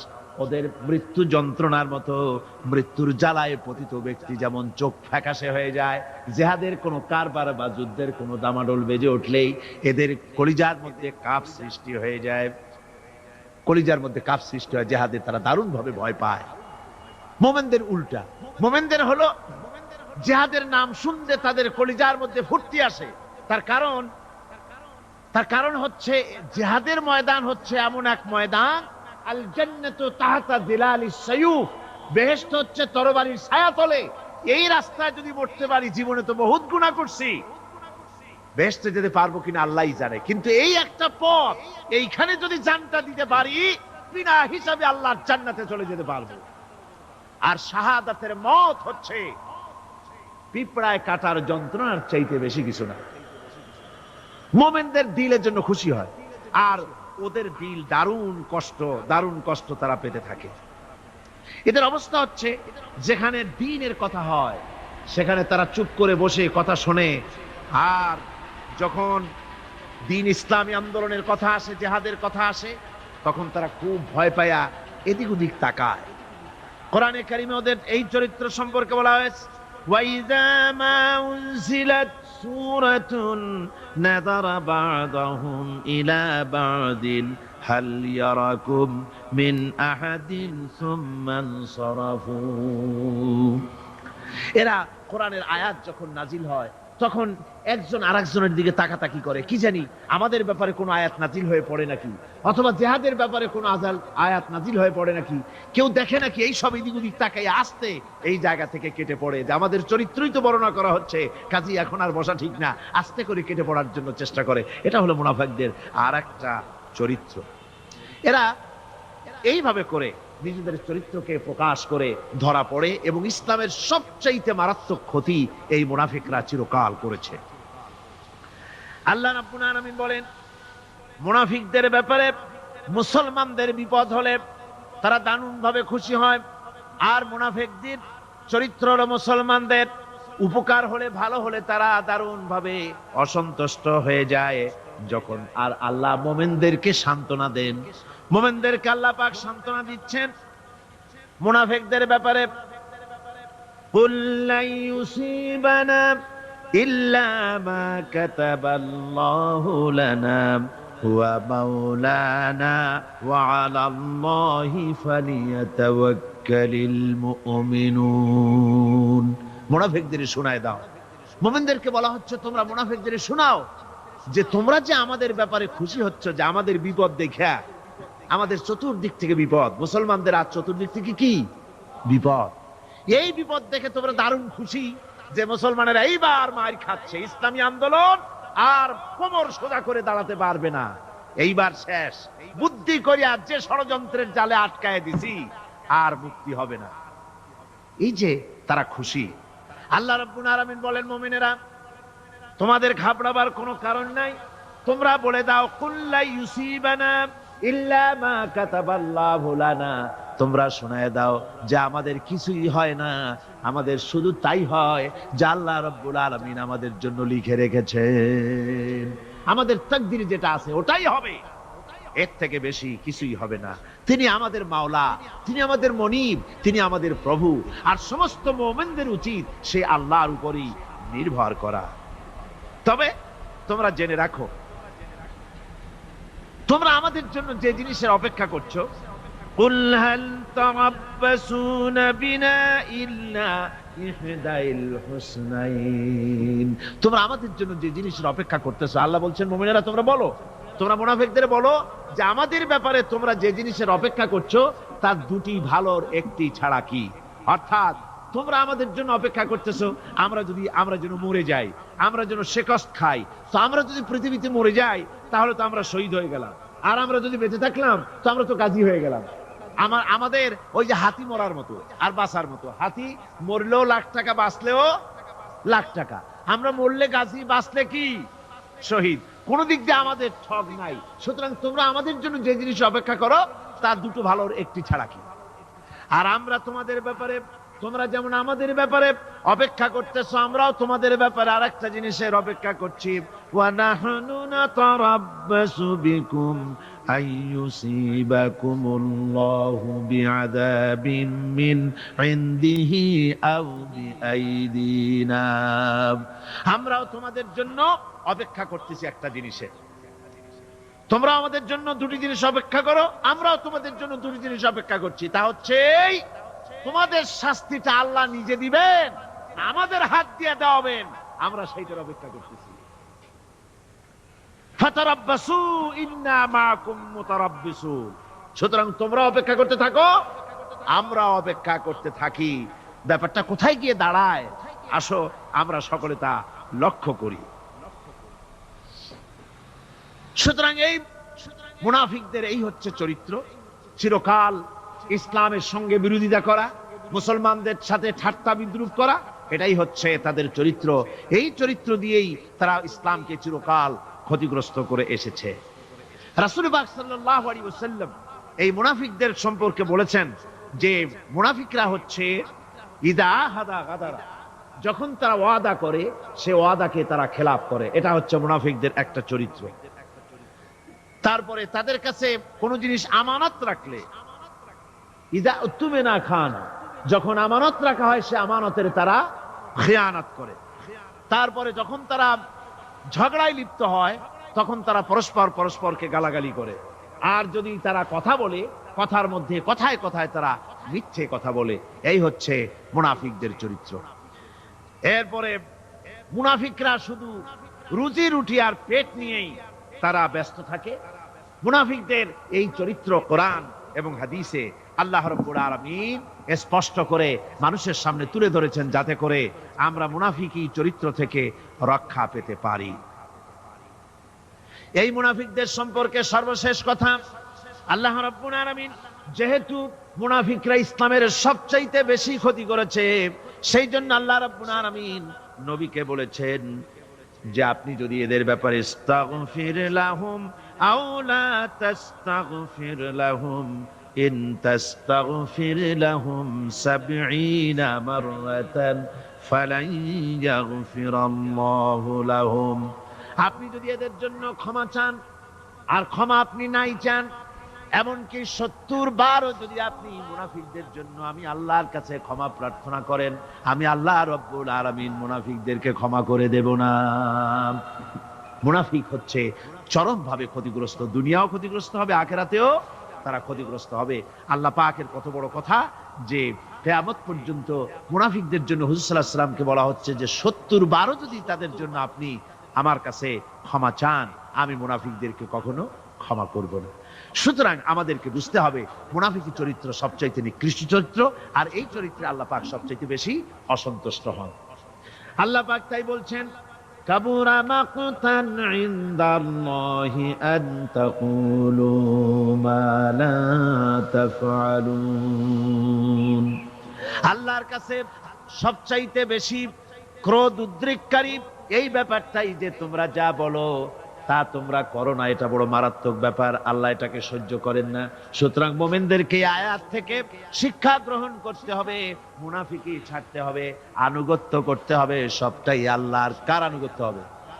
আল্লাহ এবং রাসূলের আনুগত্য জীবনের সকল ক্ষেত্রেই করতে হবে।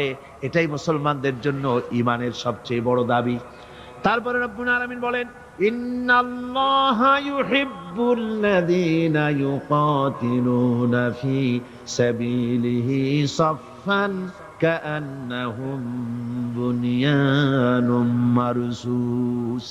আল্লাহ পাক বলছেন, আল্লাহ নিশ্চয়ই ভালোবাসেন সেই সব লোকদেরকে যারা কাতারবন্দী হয়ে আল্লাহর রাস্তায় লড়াই করে, সীসা ঢালা প্রাচীরের মতো ইস্পাত কঠিন দৃঢ় হয়ে যারা কাতারবন্দী হয়ে সুসংবদ্ধ হয়ে আল্লাহর জন্য যারা লড়াই করে। এখানে বলা হচ্ছে যে লড়াইটা হবে আল্লাহর জন্য। সংগ্রাম হবে কার জন্য? ইউকাতিলুনা ফি সাবিলিহি। লড়াই কিন্তু কখনোই, লড়াইটা কখনই দেশ দখল করা, দেশ দখল করা তা আবার মানুষের তৈরি করা আইন কানুন প্রতিষ্ঠার জন্য দেশ দখল করার সংগ্রাম, মানুষের তৈরি করা মতবাদকে প্রতিষ্ঠা করার সংগ্রাম, এই জাতীয় যত রকমের সংগ্রাম আছে, যত রকমের জিহাদ আছে, এই সমস্ত সংগ্রামকে, লড়াইকে ইসলাম জায়েজ করে না। এগুলি মুসলমানদের জন্য একদম নিষিদ্ধ। মুসলমানরা লড়াই করবে কেবলমাত্র আল্লাহর রাস্তায়, ফি সাবিলিহি, জিহাদ ফি সাবিলিল্লাহ, ওয়া তুজাহিদুনা ফি সাবিলিল্লাহ। লড়াই হবে কার পথে? সবে চিল্লায় বলেন, লড়াই কার পথে? লড়াই কি? জিহাদ কি? জিহাদ এই নয় যে আপনি লাঠি ঠেঙ্গা নিয়ে তারপরে বাইর হবেন আর হিন্দু খ্রিস্টান যেখানে পাবেন সমানে মারিয়া শেষ করে ফেলাবেন। এর নাম জিহাদ নয়। জিহাদ হচ্ছে আল্লাহর রাস্তায় সংগ্রাম করা, লড়াই করা। সেই লড়াইটা কি? যে কোনো উদ্দেশ্যকে সফল করার জন্য প্রচেষ্টা চালানো, প্রাণান্তকর প্রচেষ্টা চালানো। ওই প্রচেষ্টার নামই হচ্ছে কি? জিহাদ। সুতরাং এই জিহাদটা হবে আল্লাহর রাস্তায়, সংগ্রাম হবে আল্লাহর রাস্তায়। কি উদ্দেশ্যে? দ্বীন প্রতিষ্ঠার উদ্দেশ্যে। কোরআনে কারীমে রব্বুল আলামিন বলেছেন, আল্লাযীনা আমানু ইউকাতিলুনা ফি সাবিলিল্লাহ। যারা নাকি ঈমানদার তারা লড়াই করে আমি আল্লাহর রাস্তায়, আমি আল্লাহর পথে তারা লড়াই করে, সংগ্রাম করে আমার দেওয়া জীবন ব্যবস্থা প্রতিষ্ঠার জন্য। ওয়াল্লাযীনা কাফারু ইউকাতিলুনা ফি সাবিলিত তাগুত। আর যারা নাকি কাফের, ভালো করে শোনেন, আল্লাহ পাক বলছেন যারা নাকি কাফের তারাই লড়াই করে মানুষের তৈরি করা তাগুতের পথে লড়াই করে, অর্থাৎ আল্লাহর দেওয়া রাসূলের দেওয়া বিধানকে বাদ দিয়ে মানুষের তৈরি করা, অন্যের তৈরি করা মতবাদ প্রতিষ্ঠার পিছনে সংগ্রাম করে। এখন আপনি দেখেন এই পৃথিবীতে সমাজতন্ত্র কার তৈরি? মানুষের। আল্লাহর না মানুষের? জোরে বলেন, এটা কার তৈরি? আল্লাহর না মানুষের? জাতীয়তাবাদ কার তৈরি? আল্লাহর না মানুষের? পুঁজিবাদ কার তৈরি? আল্লাহ না মানুষের? সমাজতন্ত্র কার তৈরি? আল্লাহ না মানুষের? ধর্মনিরপেক্ষতাবাদ কার তৈরি? আল্লাহ না মানুষের? এই সমস্ত মতবাদকে মানুষের তৈরি করা, এসব মতবাদকে প্রতিষ্ঠিত করার জন্য যারাই সংগ্রাম করে, যারাই লড়াই করে, আল্লাহ পাক বলেছেন ওয়াল্লাযীনা কাফারু ইউকাতিলুনা ফি সাবিলিত তাগুত। এরা হচ্ছে লড়াই করে তাগুতের পথে, শয়তানের পথে। কার পথে গুলি? শয়তানের পথ। জোরে বলেন, এই পথগুলি কার? শয়তানের পথ। যারা মুমিন তারা লড়াই করবে আল্লাহর পথে। সুতরাং লড়াই হতে হবে সব সময় আল্লাহর পথে। আর সেই লড়াই বিচ্ছিন্ন ভাবে নয়, কাতারবন্দী হয়ে সুসংহত সাংগঠনিক প্রক্রিয়ায় সুশৃঙ্খল ভাবে সাংগঠনিক ফয়সলা সিদ্ধান্তকে মেনে নিয়ে আমিরের হুকুমকে অনুসরণ করে ঐক্যবদ্ধভাবে যদি লড়াই হয়, সে লড়াইয়ে বিজয় আসবে আল্লাহর পক্ষ থেকে। বিচ্ছিন্ন ভাবে নয়, ঐক্যবদ্ধ ভাবে কাজ করতে হবে। এইসব এই আয়াতের মূলনীতির ভিত্তিতে রাসূল পাক সাল্লাল্লাহু আলাইহি ওয়াসাল্লামের নেতৃত্বাধীন এমন এক মহা সামরিক শক্তি গড়ে উঠেছিল যার সামনে তদানীন্তন রোম পারস্য পদানত হয়েছিল। সুবহানাল্লাহ পড়ে। সুতরাং এমন একটি বাহিনী গড়ার জন্য মুমিনদের প্রতি বলা হচ্ছে যে তোমরা হবে সেই ধরনের বাহিনী যারা নাকি লড়বে আল্লাহর রাস্তায়, আল্লাহর পথে লড়াই করবে নিজেদের জান এবং মাল দিয়ে ঐক্যবদ্ধভাবে। তারপরে আল্লাহ রাব্বুল আলামিন বলছেন ওয়াইয ক্বালা মূসা লিকওমিহি ইয়া কওমি লিমা তু'যুনানি ওয়াকাদ তা'লামুনা আন্নী রাসূলুল্লাহি ইলাইকুম ফালাম্মা যাগু আযাগাল্লাহু কুলুবাহুম আল্লাহু লা ইয়াহদিল কওমাল ফাসিকিন। স্মরণ করো মুসা আলাইহিস সালামের কথা। এই কথাগুলি আল্লাহ মুসলমানদের স্মরণ করাচ্ছেন। কাদেরকে? মুসলমানদেরকে। মুসা আলাইহিস সালামের কথা স্মরণ করো। তিনি তার কওমদেরকে বললেন, হে কওম, হে আমার জাতি, তোমরা কেন আমাকে উৎপীড়িত করছো, কেন আমাকে কষ্ট দিচ্ছ? ওয়াকাদ তা'লামুনা আন্নী রাসূলুল্লাহি ইলাইকুম, আর একথা তোমরা ভালো করেই জানো যে আমি তোমাদের জন্য রাসূল হয়ে এসেছি আল্লাহর পক্ষ থেকে। বন্ধুগণ, কোরআনে কারীমে একথা বলা হয়েছে, সর্বত্র প্রায় এসেছে, নবীদের উপরে সমকালীন যুগের লোকেরা নবীদেরকে কষ্ট দিয়েছে, মুসিবত দিয়েছে। কারণ কি? নবীদের স্বভাব খারাপ ছিল, তাই নাকি? নাউযুবিল্লাহি মিন যালিক। নবীরা স্বভাব চরিত্রের দিক থেকে সর্বশ্রেষ্ঠ। নবীদের জন্য সমকালীন লোকেরা ক্ষেপলো কেন? ক্ষেপেছে একটাই কারণ ছিল।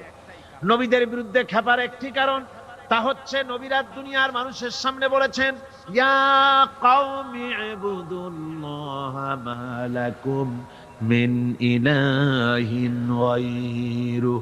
নবীরা দাওয়াত দিয়েছেন, ও আমার কওম, ও আমার জাতি, এক আল্লাহ ছাড়া কারো গোলামি করা যাবে না, কারো আনুগত্য করো না, দাসত্ব করো, গোলামি করো একমাত্র আল্লাহ রাব্বুল আলামিনের।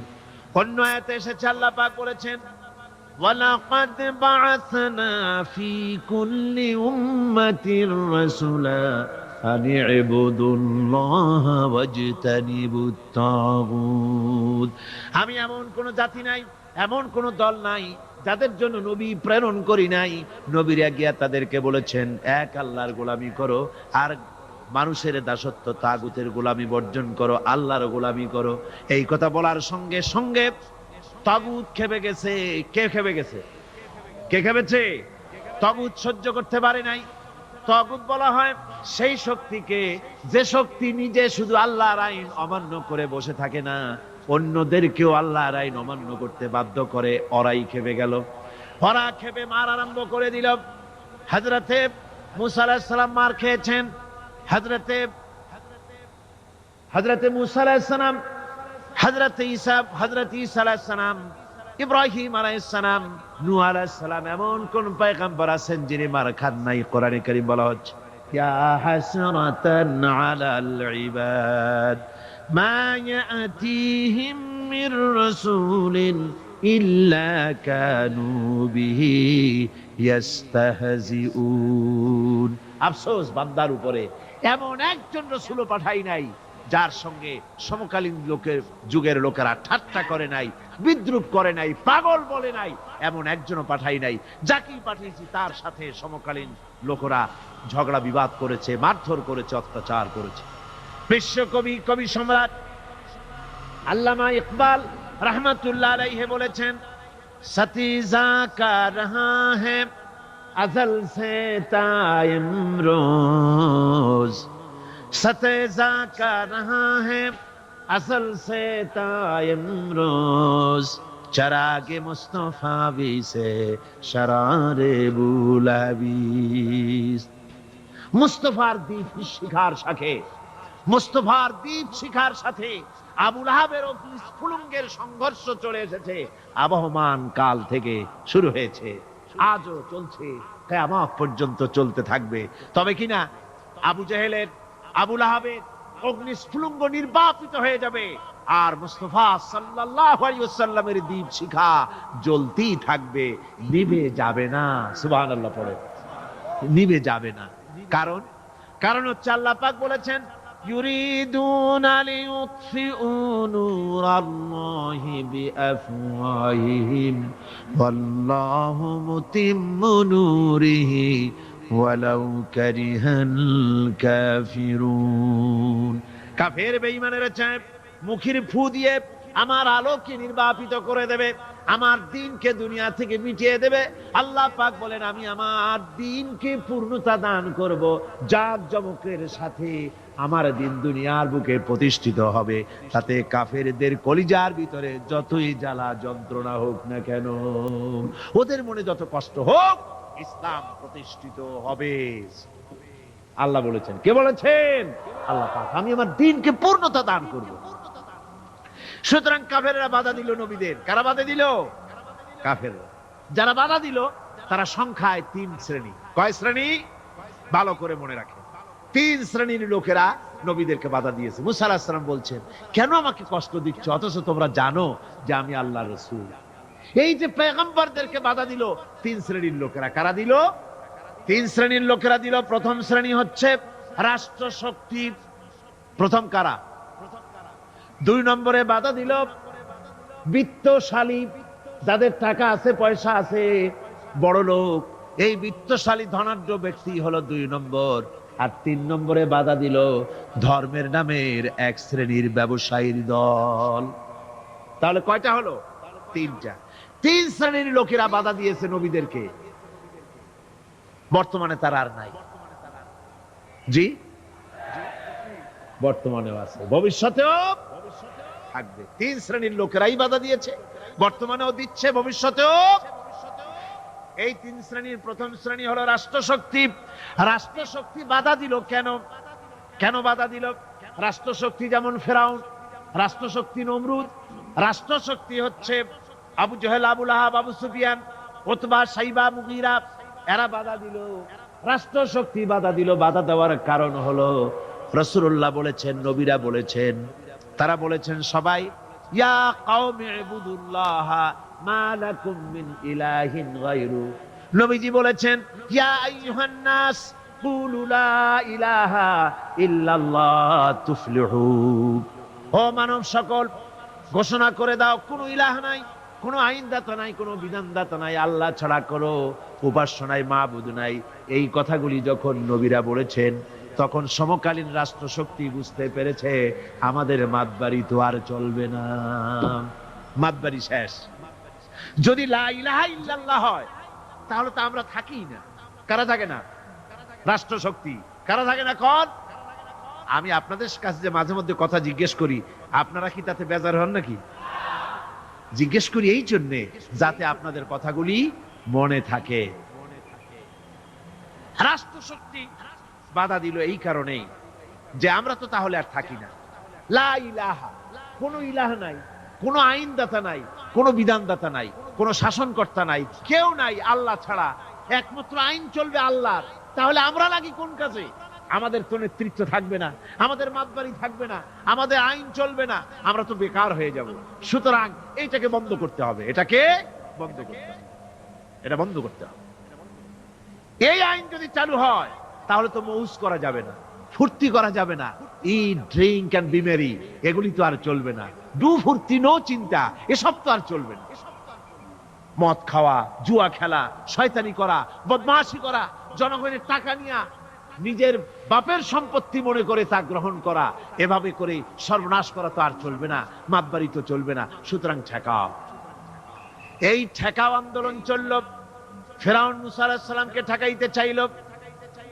মুসা আলাইহিস সালামকে ফেরাউন বলল, তুমি যে আল্লাহর নবী, একথা কেন বলো? তোমার সাহসটা কি?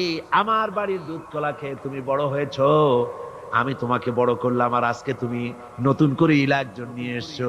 তুমি যদি আমি ছাড়া কাউকে ইলাহ বলে মানো, লাআজআলান্নাকা মিনাল মাসজুনিন, অবশ্যই তোমাকে কারারুদ্ধ করে রাখবো, জেলখানায় ঢুকাই দেব।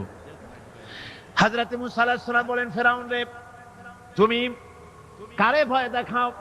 তোমার জেলের ভয় দুনিয়ার অন্যরা করতে পারে, আমাকে তুমি চিনতে পারো নাই। আমি আল্লাহর পয়গম্বর, তোমার জেলের পরোয়া করি না। মুসা আলাইহিস সালামের সঙ্গে ফেরাউনের সংঘর্ষ শুরু হলো। মুসা আলাইহিস সালাম দরিয়ার কিনারে বসে উম্মতদেরকে তিনি হেদায়েত দিতেছেন, এমন সময় ফেরাউন তার দলবল নিয়ে এসেছে, তিন দিক থেকে ঘেরাও করেছে, পালাবার কোনো রাস্তা নাই। হযরতে মুসা আলাইহিস সালামের উম্মতেরা বলল, ইন্না লামুদরাকুন, আমরা ধরা পড়ে গেছি, আর তো পালাবার উপায় নাই, আর বাঁচার উপায় নাই, তিন দিক থেকে আক্রান্ত হয়েছে, আর সামনে সমুদ্র, যাব কোথায়? সামনে হচ্ছে নদী, পালাবো কোথায়? পালাবার তো জায়গা নাই, তিন দিক থেকে আটকা পড়েছে, এবার বুঝি মরে যাব। মুসা আলাইহিস সালাম বললেন, মোটেও ভয় পেও না, আল্লাহ আমাদের সাথে আছেন, রব্বি সায়াহদিন, আল্লাহ অবশ্যই আমাদের পথ দেখাবেন। জোরে কোন সুবহানাল্লাহ। মুমিনদের ভয় পাওয়ার কোনো কারণ আছে নাকি? দেখেন কি ঈমান, তিন দিক থেকে আক্রান্ত, পালাবার রাস্তা নাই। মুসা আলাইহিস সালাম বলছেন, ভয় পেও না, আল্লাহ আমাদের পথ দেখাবেন। আর আল্লাহ রাব্বুল আলামিন অর্ডার করে দিলেন, ও মুসা, হাতে যে লাঠি আছে ওই লাঠি দিয়ে দরিয়ার উপরে আঘাত করো।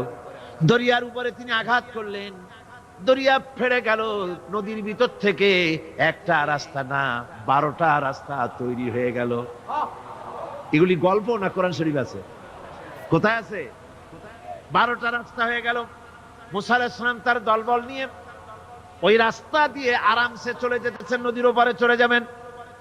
এদিকে ফেরাউন চলে এসেছে, দরিয়ার কিনারে এসে রাস্তা দেখে আনন্দে মাতোয়ারা হয়ে গেছে। দেখলো যে বাহ, সুন্দর মোটরওয়ে, হাইওয়ে, বিরাট রাস্তা। সুতরাং সেও তার দলবল নিয়ে নেমে গেছে।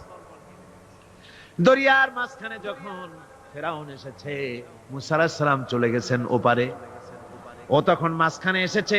আল্লাহ রাব্বুল আলামিন পানির প্রতি অর্ডার করলেন, রাস্তা বন্ধ করে দে। রাস্তা হয়েছিল কার হুকুমে? আল্লাহ বলে দিলেন রাস্তা বন্ধ করে দে। এ পর্যন্ত বলার কোনো দরকার নাই, আল্লাহ যখন এরাদা করেন বলেন কুন, আর সাথে সাথে হয়ে যায়। আল্লাহ কুন বললেন, রাস্তা হলো, আবার কুন বললেন, রাস্তা বন্ধ হয়ে গেল। এবার পানির ভিতরে তুফান শুরু হয়ে গেল, বিরাট তরঙ্গমালার ভিতরে ফেরাউনের দলবল চুবনি খেয়ে ডুবে ডুবে মরে যেতেছে। ফেরাউন এবার একা বেঁচে, সব শেষ হয়ে গেছে, কেউ আর বেঁচে নাই। ফেরাউন একবার উপরে ওঠে, আর একবার নিচে চলে যায়, চুবনি খেতে খেতে পেট তো রীতিমতো পটকা মাছের মতো মোটা হয়ে গেছে। মুখ দেওয়া পানি পড়ে, নাক দেওয়া পানি পড়ে, বাঁচার কোনো উপায় নাই। দেখে ফেরাউন এবার বলতেছে, আমানতু আন্নাহু লা ইলাহা ইল্লাল্লাযী আমানাত বিহি বানু ইসরাঈল। আমি ঈমান এনেছি আল্লাহ ছাড়া কোনো ইলাহ নাই, ওই আল্লাহর উপর ঈমান এনেছি যে আল্লাহর উপর ঈমান এনেছে বানু ইসরাঈলেরা। ওয়া আনা মিনাল মুসলিমিন, আর আমি তো মুসলমান। এরপরও ফেরেশতারা আমারে চুবায় কে? আমি তো মুসলমান। আল্লাহ রাব্বুল আলামিন শুনায় দিলেন, আল আন ওয়াকাদ আসাইতা ক্বাবলু ওয়া কুনতা মিনাল মুফসিদিন।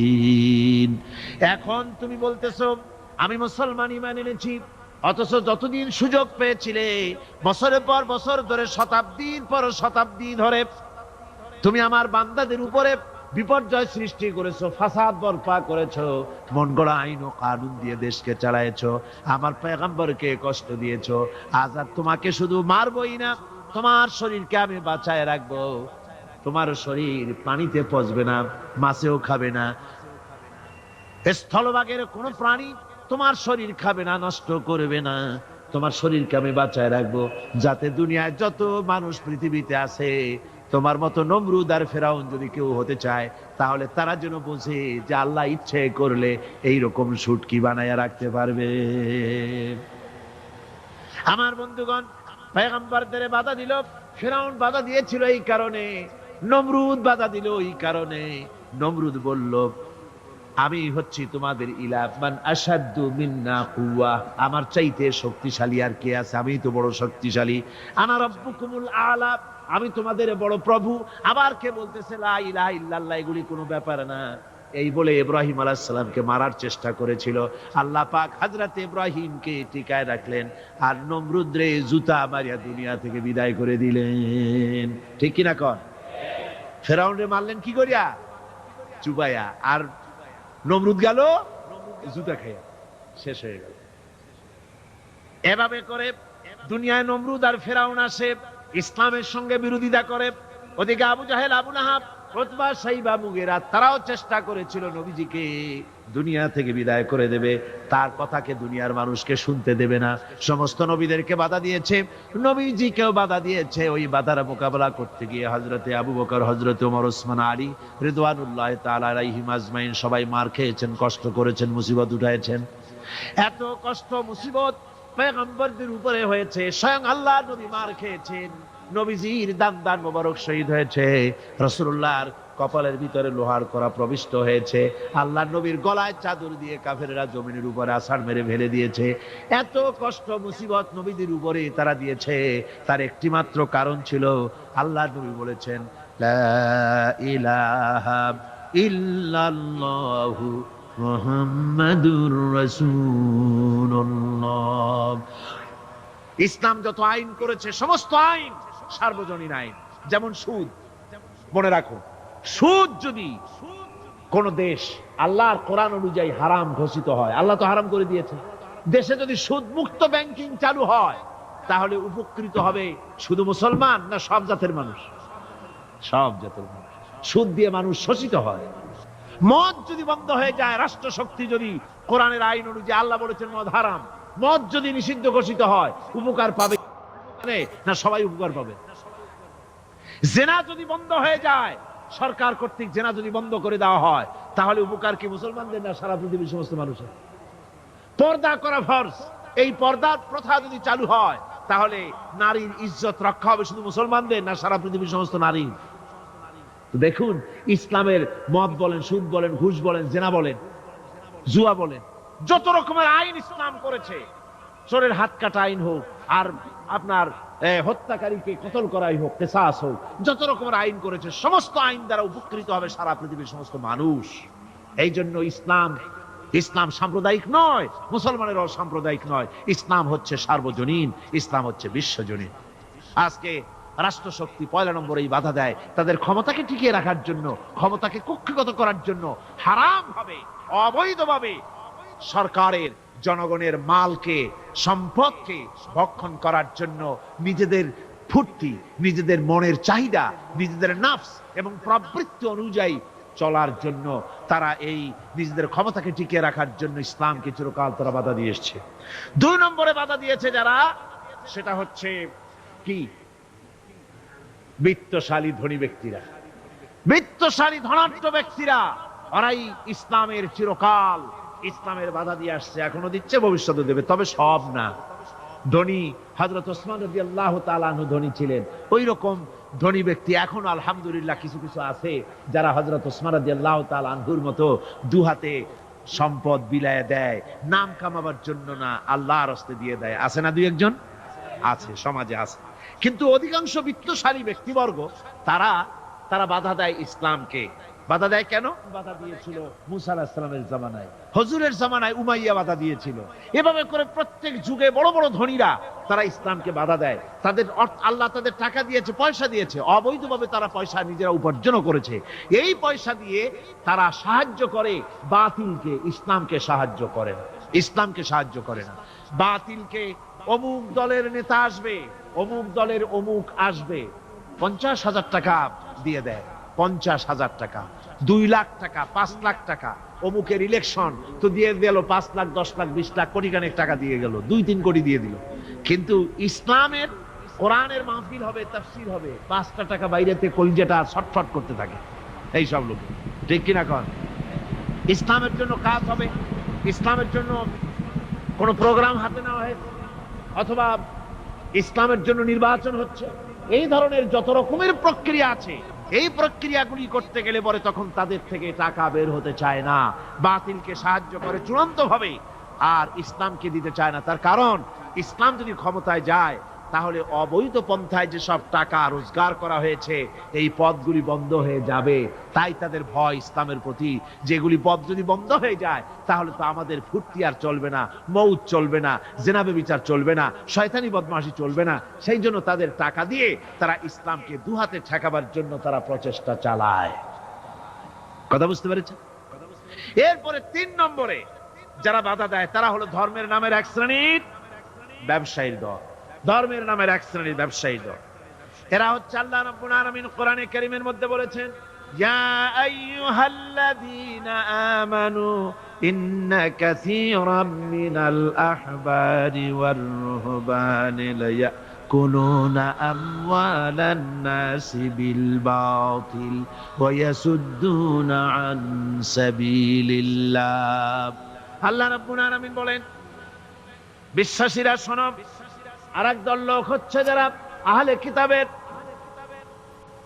কিতাবের এক শ্রেণীর পীর দরবেশ আলেম জাতীয় এক শ্রেণীর লোক, যারা নাকি আহবার এবং রহবান, কোরআনের পরিভাষায় বলা হয়েছে এদের কাজ হলো মানুষের মালকে, সম্পদকে বাতিল পন্থায় ভক্ষণ করা। নিজেদেরকে জনগণের সামনে এভাবে পেশ করে যে তারাই যেন বেহেশতের এজেন্ট, তাদেরকে খুশি করতে পারলেই আল্লাহ খুশি হয়ে যাবে। এই জাতীয় একটা ভাব দ্বারা তারা মানুষের সামনে নিজেকে পেশ করে থাকে আর ধর্মের বিভিন্ন অনুভূতি দিয়ে মানুষের কাছ থেকে টাকা পয়সা শোষণ করে নেওয়ার পথ চালু করে দেয়, সহজে বেহেশতে যাওয়ার পথ চালু করে দেয়। এ ধরনের অনেক বেদাত পূর্ণ কাজ তারা করে আর বেদাত আর শিরকের মাধ্যমে ধর্মীয় অনুভূতি দিয়ে মানুষের কাছ থেকে টাকা পয়সা লুট করে নেওয়ার জন্য চেষ্টা করে। এই যে আপনি দেখেন বর্তমানে এই যে রজব মাস, এটা সাবান শুরু হয়েছে বোধহয়, রজব মাস চলে গেল, রজব মাস আসতে পরে খাজা বাবার মোহব্বতের লোকের আর অভাব থাকে না। এমনি নামাজ পড়ে না, কিন্তু রজব মাস আসতে পরে তখন ড্যাগ নিয়ে ড্যাগের উপরে লাল কাপড় চড়াই দিয়া, শালু কাপড় চড়াই দিয়া তারপরে টাকা পয়সা রোজগার করার জন্য দারুণ ভাবে চেষ্টা করে। খাজার এত মোহব্বত, নামাজ পড়ে না একক তো, বুঝলেন, নামাজ পড়ে না, খাজার দারুণ মোহব্বত করে। আসলে তো খাজার মোহব্বত না, আসল ব্যাপারটা হচ্ছে ইয়া খাজা কুস্তু আজা, পেট তো ভর যা, নিজের পেট ভরার জন্য, নিজের টাকা পয়সা লুটতরাজ করার জন্য এইভাবে করে তারা খাজার মোহব্বত হিসেবে নিজেকে পেশ করে। এইভাবে কেউ মাজার দিয়া, কেউ ওরস দিয়ে, কেউ এই ধরনের নানান রকমের বিদআতপূর্ণ কাজ করে করে জনগণের কাছ থেকে টাকা পয়সা বাতিল পন্থায় ভক্ষণ করে। আল্লাহ পাক বলছেন, শুধু বাতিল পন্থায় জনগণের মালকে ভক্ষণ করে যদি বসে থাকতো তাও একটা হতো, তাও না। ওয়াসুদ্দুনা আন সাবিলিল্লাহ, বাতিল পন্থায় জনগণের মাল ভক্ষণ করে, এটা হলো এক। 2 নম্বরে সব সময় তারা ইসলামী আন্দোলনকে বাধা দেয়। ইসলামের পথে, আল্লাহর পথে সব সময় ফতোয়া দিয়ে, ফতোয়াবাজি করে তারা ইসলামের আন্দোলনের পথে লোকেরা যেন যাইতে না পারে, ইসলামী আন্দোলনে শরীক হতে না পারে, সেজন্য আপ্রাণ প্রচেষ্টা করতে থাকে এই শ্রেণীর লোকেরা। এই 3 শ্রেণীর লোক ইসলামকে চিরকাল বাধা দিয়ে এসেছে। তাই আমি আজকে আপনাদের সামনে এই কথাই বলতে চাই যে আল্লাহ রাব্বুল আলামিন কোরআনে কারীমের এই সূরাটির এই আয়াতগুলির মধ্যে পরিষ্কার করে আমাদের সামনে বলে দিলেন যে মুনাফিকি বর্জন করতে হবে। 1 নম্বরে কি? মুনাফিকি বর্জন করতে হবে। মুনাফিকি মারাত্মক রোগ, সেই রোগগুলি সম্পর্কে আমি আপনাদের সামনে আলোচনা করেছি। 2 নম্বরে বলা হয়েছে আল্লাহ ঘৃণিত, সর্বাধিক ঘৃণিত ব্যক্তি আল্লাহর কাছে মুনাফিকরা। সর্বাধিক ঘৃণিত কারা? মুনাফিকরা। আর সবচাইতে আল্লাহ ভালোবাসেন কাদেরকে? যারা নাকি কাতারবদ্ধভাবে আল্লাহর রাস্তায় লড়াই করে আল্লাহর দ্বীন প্রতিষ্ঠার জন্য, তারা হলো আল্লাহ সবচাইতে বেশি প্রিয়।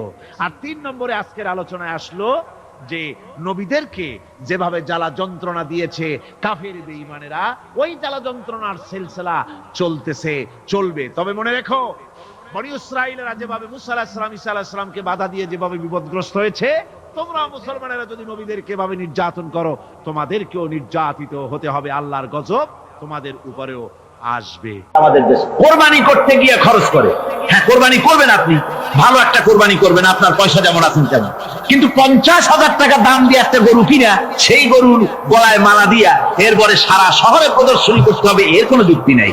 আছে কোনো যুক্তি? যদি তা হয় তাহলে ওই গরু যিনি কেনেন তারও গলায় মালাই দিয়ে দুজনে একসাথেই ঘুরানো দরকার, বুঝলেন?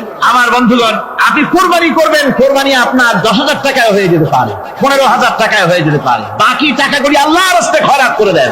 কত গরিব আত্মীয় আছে তাদের দিয়ে দেন। 50,000 টাকা দিয়ে বিরাট বাজারের কুরবানির সেরা গরু খরিদ করে কোরবানি দিচ্ছেন, অর্থটা কি? মানুষকে দেখাচ্ছেন আল্লাহর দরবারের গোশত যাবে না, চামড়া যাবে না, রক্ত যাবে না, যাবে আপনার নিয়ত। কি যাবে? নিয়ত। সুতরাং আল্লাহর রাস্তায় যখন খরচ করবেন, সেই খরচ করার ব্যাপারে তখন নিয়তটা দেখতে হবে। হালাল পথে খরচ করতে গেলেও নিয়তটা দেখতে হবে, এবং তখনও বেহুদা খরচ করা যাবে না। বিবাহে যেভাবে খরচ আজকাল করে মানুষেরা, রাসূল সাল্লাল্লাহু আলাইহি ওয়াসাল্লাম বলেছেন যে বিবাহে যত খরচ কর সেই বিবাহ তত বরকতপূর্ণ। আর আমরা মনে করি বিবাহে যত বেশি খরচ বাড়ানো যায় ততই এটা বেশি শানদার হবে। উল্টা চিন্তা করতে। আল্লাহ রাব্বুল আলামিন এরপরে বলছেন والذين لا يدعون مع الله إلها آخر ولا يقتلون النفس التي حرم الله إلا بالحق ولا يزنون ومن يفعل ذلك يلقى أثاما এইজন্য আল্লাহ রাব্বুল আলামিন দানের ভিতরে বিরাট ফজিলত রেখেছেন। সাহাবায়ে কেরাম যদি এরকম দান না করতেন, এভাবে কোরবানি না দিতেন, ইসলাম এই পর্যন্ত আসতো না। ঠিক কি না? ইসলামের জন্য সবচেয়ে বড় অবদান নবীর পরেই সাহাবায়ে কেরাম রিদওয়ানুল্লাহি তাআলা আলাইহিম আজমাইন। আল্লাহ রাব্বুল আলামিন বলছেন, মানুষকে দেখাবার জন্য দান সদকা করো না। ইন তুবদুস সাদাকাতি ফানি'মা হিয়া ওয়া ইন তুখফুহা ওয়া তু'তুহাল ফুকারা ফাহুয়া খায়রুল লাকুম ওয়া ইউকাফফিরু আনকুম মিন সাইয়্যাতিকুম। প্রকাশ্যভাবে খরচ করলে তা ভালো। আল্লাহ পাক বলছেন প্রকাশ্যভাবে খরচ করলে তা ভালো, কিন্তু গোপনে দান করা সবচেয়ে উত্তম। প্রকাশ্যে দান করতে গিয়ে যদি এটা এই জন্য হয় যে আমি দিলে পরে আরো একজন উৎসাহিত হয়ে, সমাজ কল্যাণ পরিষদের এত বড় বিশাল মাহফিল, 16 লক্ষ টাকা খরচ হবে, দিলাম আমি 1 লাখ টাকা, এটা শুনাইয়া বলার পর আমার কথা শুনিয়া আরো যাদের টাকা আছে তারা হয়তো 2 লাখ দেবে, এই চিন্তা করে যদি তারগিবের জন্য, উৎসাহ প্রদানের জন্য, ইন্সপিরেশনের জন্য যদি হয়, এই নিয়ত হলে ক্ষতি নেই। কিন্তু সর্বাবস্থায় দানটা গোপন হয় ভালো। আল্লাহ পাক বলেন গোপনে যদি তুমি দান করো তাহলে আমি রব্বুল আলামিন ওই গোপন দানের বিনিময় তোমার সমস্ত গোপনীয় গুনাহগুলি আমি রব্বুল আলামিন মাফ করে দেব। তোমার গোপন গুনাহগুলি মাফ করে দেব। আর পথে যা খরচ করবা বেছে বেছে ভালো জিনিসটা দিও, বাইসা বাইসা ছেঁড়া জামাটা দিও না। পকেটে হাত দিয়া দান করবে, পকেটে হাত দিয়া হাত আর বাইর করে না। কারণ কি? খুঁজে দেখে যে 10 পাই না, 4 আনা, কম পয়সাটা দেবে, 12টা দেবে না। টাকা বের করে ওর মধ্যে ময়লা পচা গন্ধ লাগে, ওইটা দান করবে, আর টাটকা টাকাটা পকেটে রেখে দেবে। এই স্বভাব আমাদের আছে কিনা? আছে কিনা? আরে বাবা, টাকা কি আপনি পকেটে রাখতে পারবেন? ওটা দেওয়া লাগবে না, এরা দেন তারা দেন, কাউকে তো দেবেনি। আমাদের এই বদভ্যাস আল্লাহ আমাদেরকে মাফ করুন, কোন আমিন বলেন। আমিন। দান করার সময় বেছে বেছে খারাপটা দিও না, ছেঁড়া কাপড়টা দিও না, অখাদ্য কুখাদ্য দান করো না। বিয়ার মজলিস, বিবাহে অনেক লোক দাওয়াত দিয়েছে, বেশি করে রান্না করছে, কম যদি হয়ে যায় বড় মিয়ার ইজ্জত নষ্ট হয়ে যাবে। মেহমান কম আসলো, এখন এই খাবারগুলি না পারিয়া তারপরে গরিবদের দেয়, না পেরে যখন খাবার কেউ নাই তখন গরিবদের দেয়। গরিবদের উদ্দেশ্য করে কিন্তু বানানো হয় নাই। এটা হলো একজনের রুটি খাচ্ছিল, এক কৃপণ বখিল রুটি খেতে বসেছে, সিল একটা এসে রুটিতে সুমারে রুটিটা নিয়ে গেছে। বেচারা পিছনে পিছনে দৌড় আরম্ভ করছে, গালি দিতে দিতে। মরার সিল, আর তুই জায়গা পাইলি না। চিলের পিছনে দৌড়াতে দৌড়াতে নদীর পাড়ে চলে আসছে। সিলও দেখে যে আল্লাহ, এমন এক ভিখাদের লোকে রুটি নিলাম, কোন গাছেও বসতে পারি না, তার ঢিলার জ্বালা। শেষ পর্যন্ত পাশে ছিল নদী, নদীর উপর দিয়া চিল উড়ে ওপার যাওয়া আরম্ভ করছে। বখিল বেচারা দাঁড়াই থাকে, দিলাম ফি সাবিলিল্লাহ, আল্লাহর রাস্তায় দিলাম। এর তো কোনো মানে নাই। নিজে খেতে না পারে বাসি অখাদ্য কুখাদ্য এগুলি দিতে আল্লাহ পাক নিষেধ করেছেন। দিবা বাইসে বাইসে ভালো জিনিসটা, যেটা তোমার কাছে প্রিয় ওইটা দিও। তুমি যদি খারাপটা দাও তাহলে আল্লাহ তোমার দেবেন ওই মানের। কিয়ামত আছে না, কিয়ামত ওই মানের পাবা। আল্লাহ পাক বলছেন, ইয়া আইয়ুহাল্লাযীনা আমানু আনফিকু মিন তাইয়্যিবাতি মা কাসাবতুম ওয়া মিম্মা আখরাজনা লাকুম মিনাল আরদ। তোমরা যে উপার্জন করেছো, সেই উপার্জনে তোমাদের জন্য যা উপার্জন করেছো তাই, আর মাটির ভিতর থেকে আমি যা তোমাদের জন্য দিয়েছি তার থেকে ভালো জিনিস, ভালো ভালো জিনিস আমার রাস্তায় খরচ করো। মানুষকে শুনায়ও না অমুক জায়গায় দিলাম, বা মানুষকে দেখায় দেখায় দিও না। কোন কোন শহর আছে কোরবানির সময় বিরাট গরু কেনা হয়, সেই গরুর তলায় মালা দিয়া তারপরে শহরের রাস্তায় রাস্তায় ঘুরানো হয়, অমুক মিয়া সাহেব এই গরুটা কোরবানি করবে। এরকম চিটাগংয়ে হয় না, অন্য অন্য জেলায় হয়। জি, এখানেই বেশি হয়। তাই আশ্চর্য কথা। তাহলে তো উচিত, এরকম যদি উদ্দেশ্য হয় তাহলে বড় মিয়া গরুর সাথে একসাথে হাঁটা উচিত। লোকেরা বুঝুক কোন বড় মিয়া আর কোন বড় গরু। আপনি এটা করলেন কি জন্য? এই কাজটা তো নিন্দনীয় কাজ। আর প্রতিযোগিতামূলক কোরবানি করা, প্রতিযোগিতামূলক 35,000 টাকার গরু কোরবানি করা হলো, মানে না।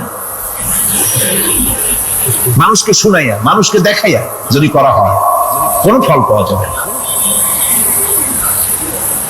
আমার বন্ধুগণ, আল্লাহ রাব্বুল আলামিন বলছেন, মানুষকে দেখাবার জন্য দান সদকা করো না। ইন তুবদুস সাদাকাতি ফানি'ম্মা হিয়া ওয়া ইন তুখফুহা ওয়া তু'তুহাল ফুকারা ফাহুয়া খায়রুল লাকুম ওয়া ইউকাফিরু আনকুম মিন সাইয়্যাতিকুম। প্রকাশ্যভাবে খরচ করলে তা ভালো। আল্লাহ পাক বলছেন প্রকাশ্যভাবে খরচ করলে তা ভালো, কিন্তু গোপনে দান করা সবথেকে উত্তম। وَإِذَا ابْتَلَى إِبْرَاهِيمَ رَبُّهُ بِكَلِمَاتٍ فَأَتَمَّهُنَّ قَالَ إِنِّي جَاعِلُكَ لِلنَّاسِ إِمَامًا। ইব্রাহিমকে তার রব একটি বাক্য দিয়ে পরীক্ষা করলেন এবং তিনি সেই পরীক্ষাগুলোতে পাশ করলেন। তখন আল্লাহ রাব্বুল আলামিন তাকে বললেন যে আমি তোমাকে গোটা বিশ্ব মানবতার জন্য, গোটা বিশ্বের সমস্ত মানুষের জন্য আমি তোমাকে নেতা বানাবো। সুবহানাল্লাহ। প্রথম পরীক্ষা হলো, গতকাল বলেছি, সে আগুনের পরীক্ষা। সেখানে আল্লাহ পাক তাকে পাশ করালেন, তিনি পাশ করলেন। দ্বিতীয় পরীক্ষা ছিল বিবি এবং নবজাতক সন্তানকে নিয়ে। আল্লাহ হুকুম করলেন এই বিবি আর বাচ্চারে নিয়ে মরুভূমিতে রেখে আসো। মরুভূমিতে যেখানে ঘর নাই, বাড়ি নাই, সেই জায়গায় বিবি এবং বাচ্চাকে রেখে যাওয়ার সময় তিনি বললেন, রব্বানা ইন্নী আসকানতু মিন যুররিয়াতি বিওয়াদিন গায়রি যী যারইন ইনদা বাইতিকাল মুহাররাম। হায় আল্লাহ রাব্বুল আলামিন, আমি পানি এবং তরুলতাবিহীন এক মরুভূমির ভিতরে আমার বংশের একটি অংশকে এখানে রেখে গেলাম।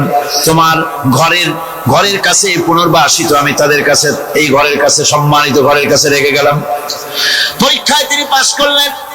হযরতে হাজেরা প্রশ্ন করলেন, ইব্রাহিম, পানি নাই, খাবার নাই, মানুষ নাই, ঘর নাই, বাড়ি নাই, মরুভূমির ভিতরে আমাকে আমার বাচ্চারে ফেলে রেখে যাচ্ছ কেন?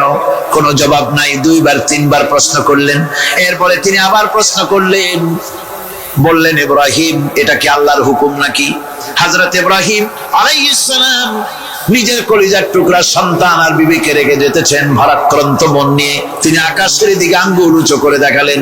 হযরত হাজেরা বুঝলেন তিনি তো আল্লাহর পয়গম্বর, আমার কোন অপরাধে এভাবে ফেলে যাওয়ার কথা নয়। তিনি বুঝলেন এটা আল্লাহর হুকুম। হযরত হাজেরা বললেন, ইব্রাহিম রে, নিশ্চিন্ত মনে বাড়ি ফিরে যাও, আমার মনে কোনো চিন্তা নাই, কোনো পেরেশানি আর এখন নাই।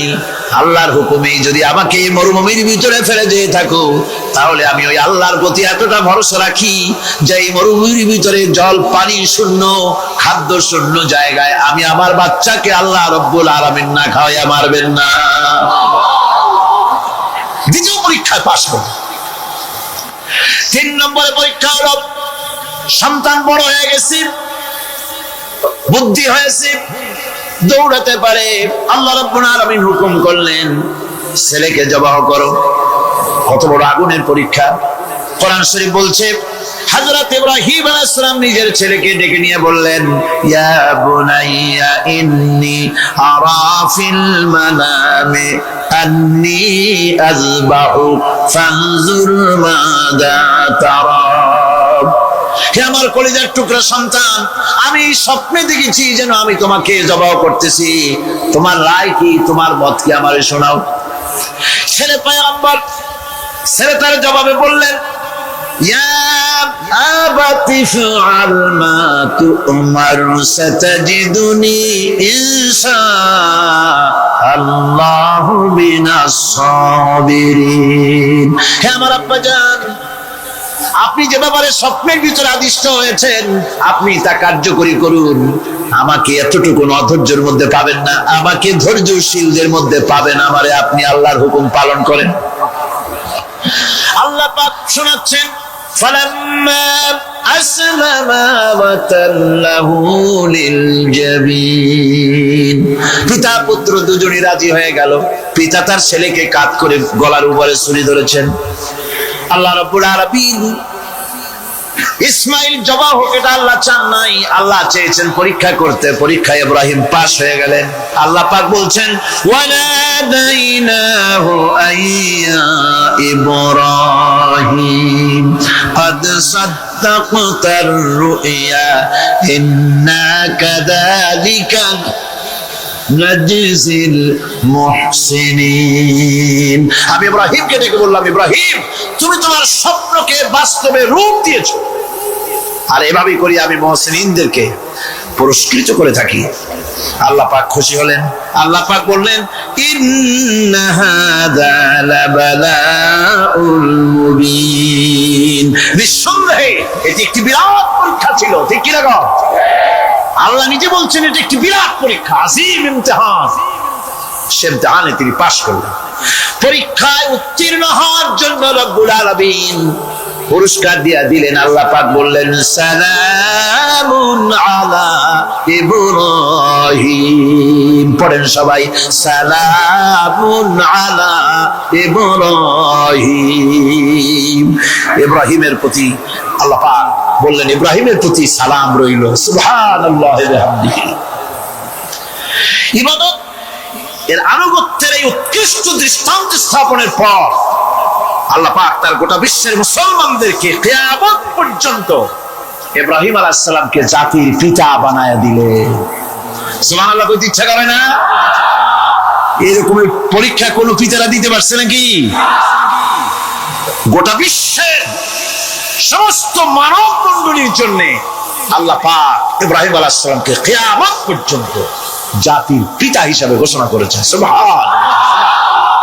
মিল্লাতা বিকুম ইব্রাহিম হুয়া সাম্মাকুমুল মুসলিমিন। তোমরা তোমাদের পিতা ইব্রাহিমের মিল্লাতের উপর প্রতিষ্ঠিত হও। আল্লাহ পাক বলছেন, তোমাদের পিতা ইব্রাহিমের মিল্লাতের উপর প্রতিষ্ঠিত হও, আর আল্লাহ তোমাদের নাম রেখেছে মুসলমান। তোমরা হচ্ছে মুসলমান। আমাদের পরিচয়, ওই যে পরিচয়ের কথা আগে হয়ে গেছে, আমাদের পরিচয় আমরা মুসলমান। আমাদের পরিচয় কি? মুসলমান। এটা প্রথম পরিচয়। ইবাদতের পূর্ণাঙ্গ মাপকাঠি হিসেবে আল্লাহ পাক হযরত ইব্রাহিম আলাইহিস সালামকে দুনিয়াবাসীর সামনে পেশ করেছেন। কোরআন বলছে, ইহুদি এবং খ্রিস্টানেরা মুসলমানদেরকে বিভ্রান্ত করতে চায়। তারা বলে, ওয়াকালু কুনু হুদান আও নাসারা واهتدوا قل بل ملة إبراهيم حنيفا وما كان من المشركين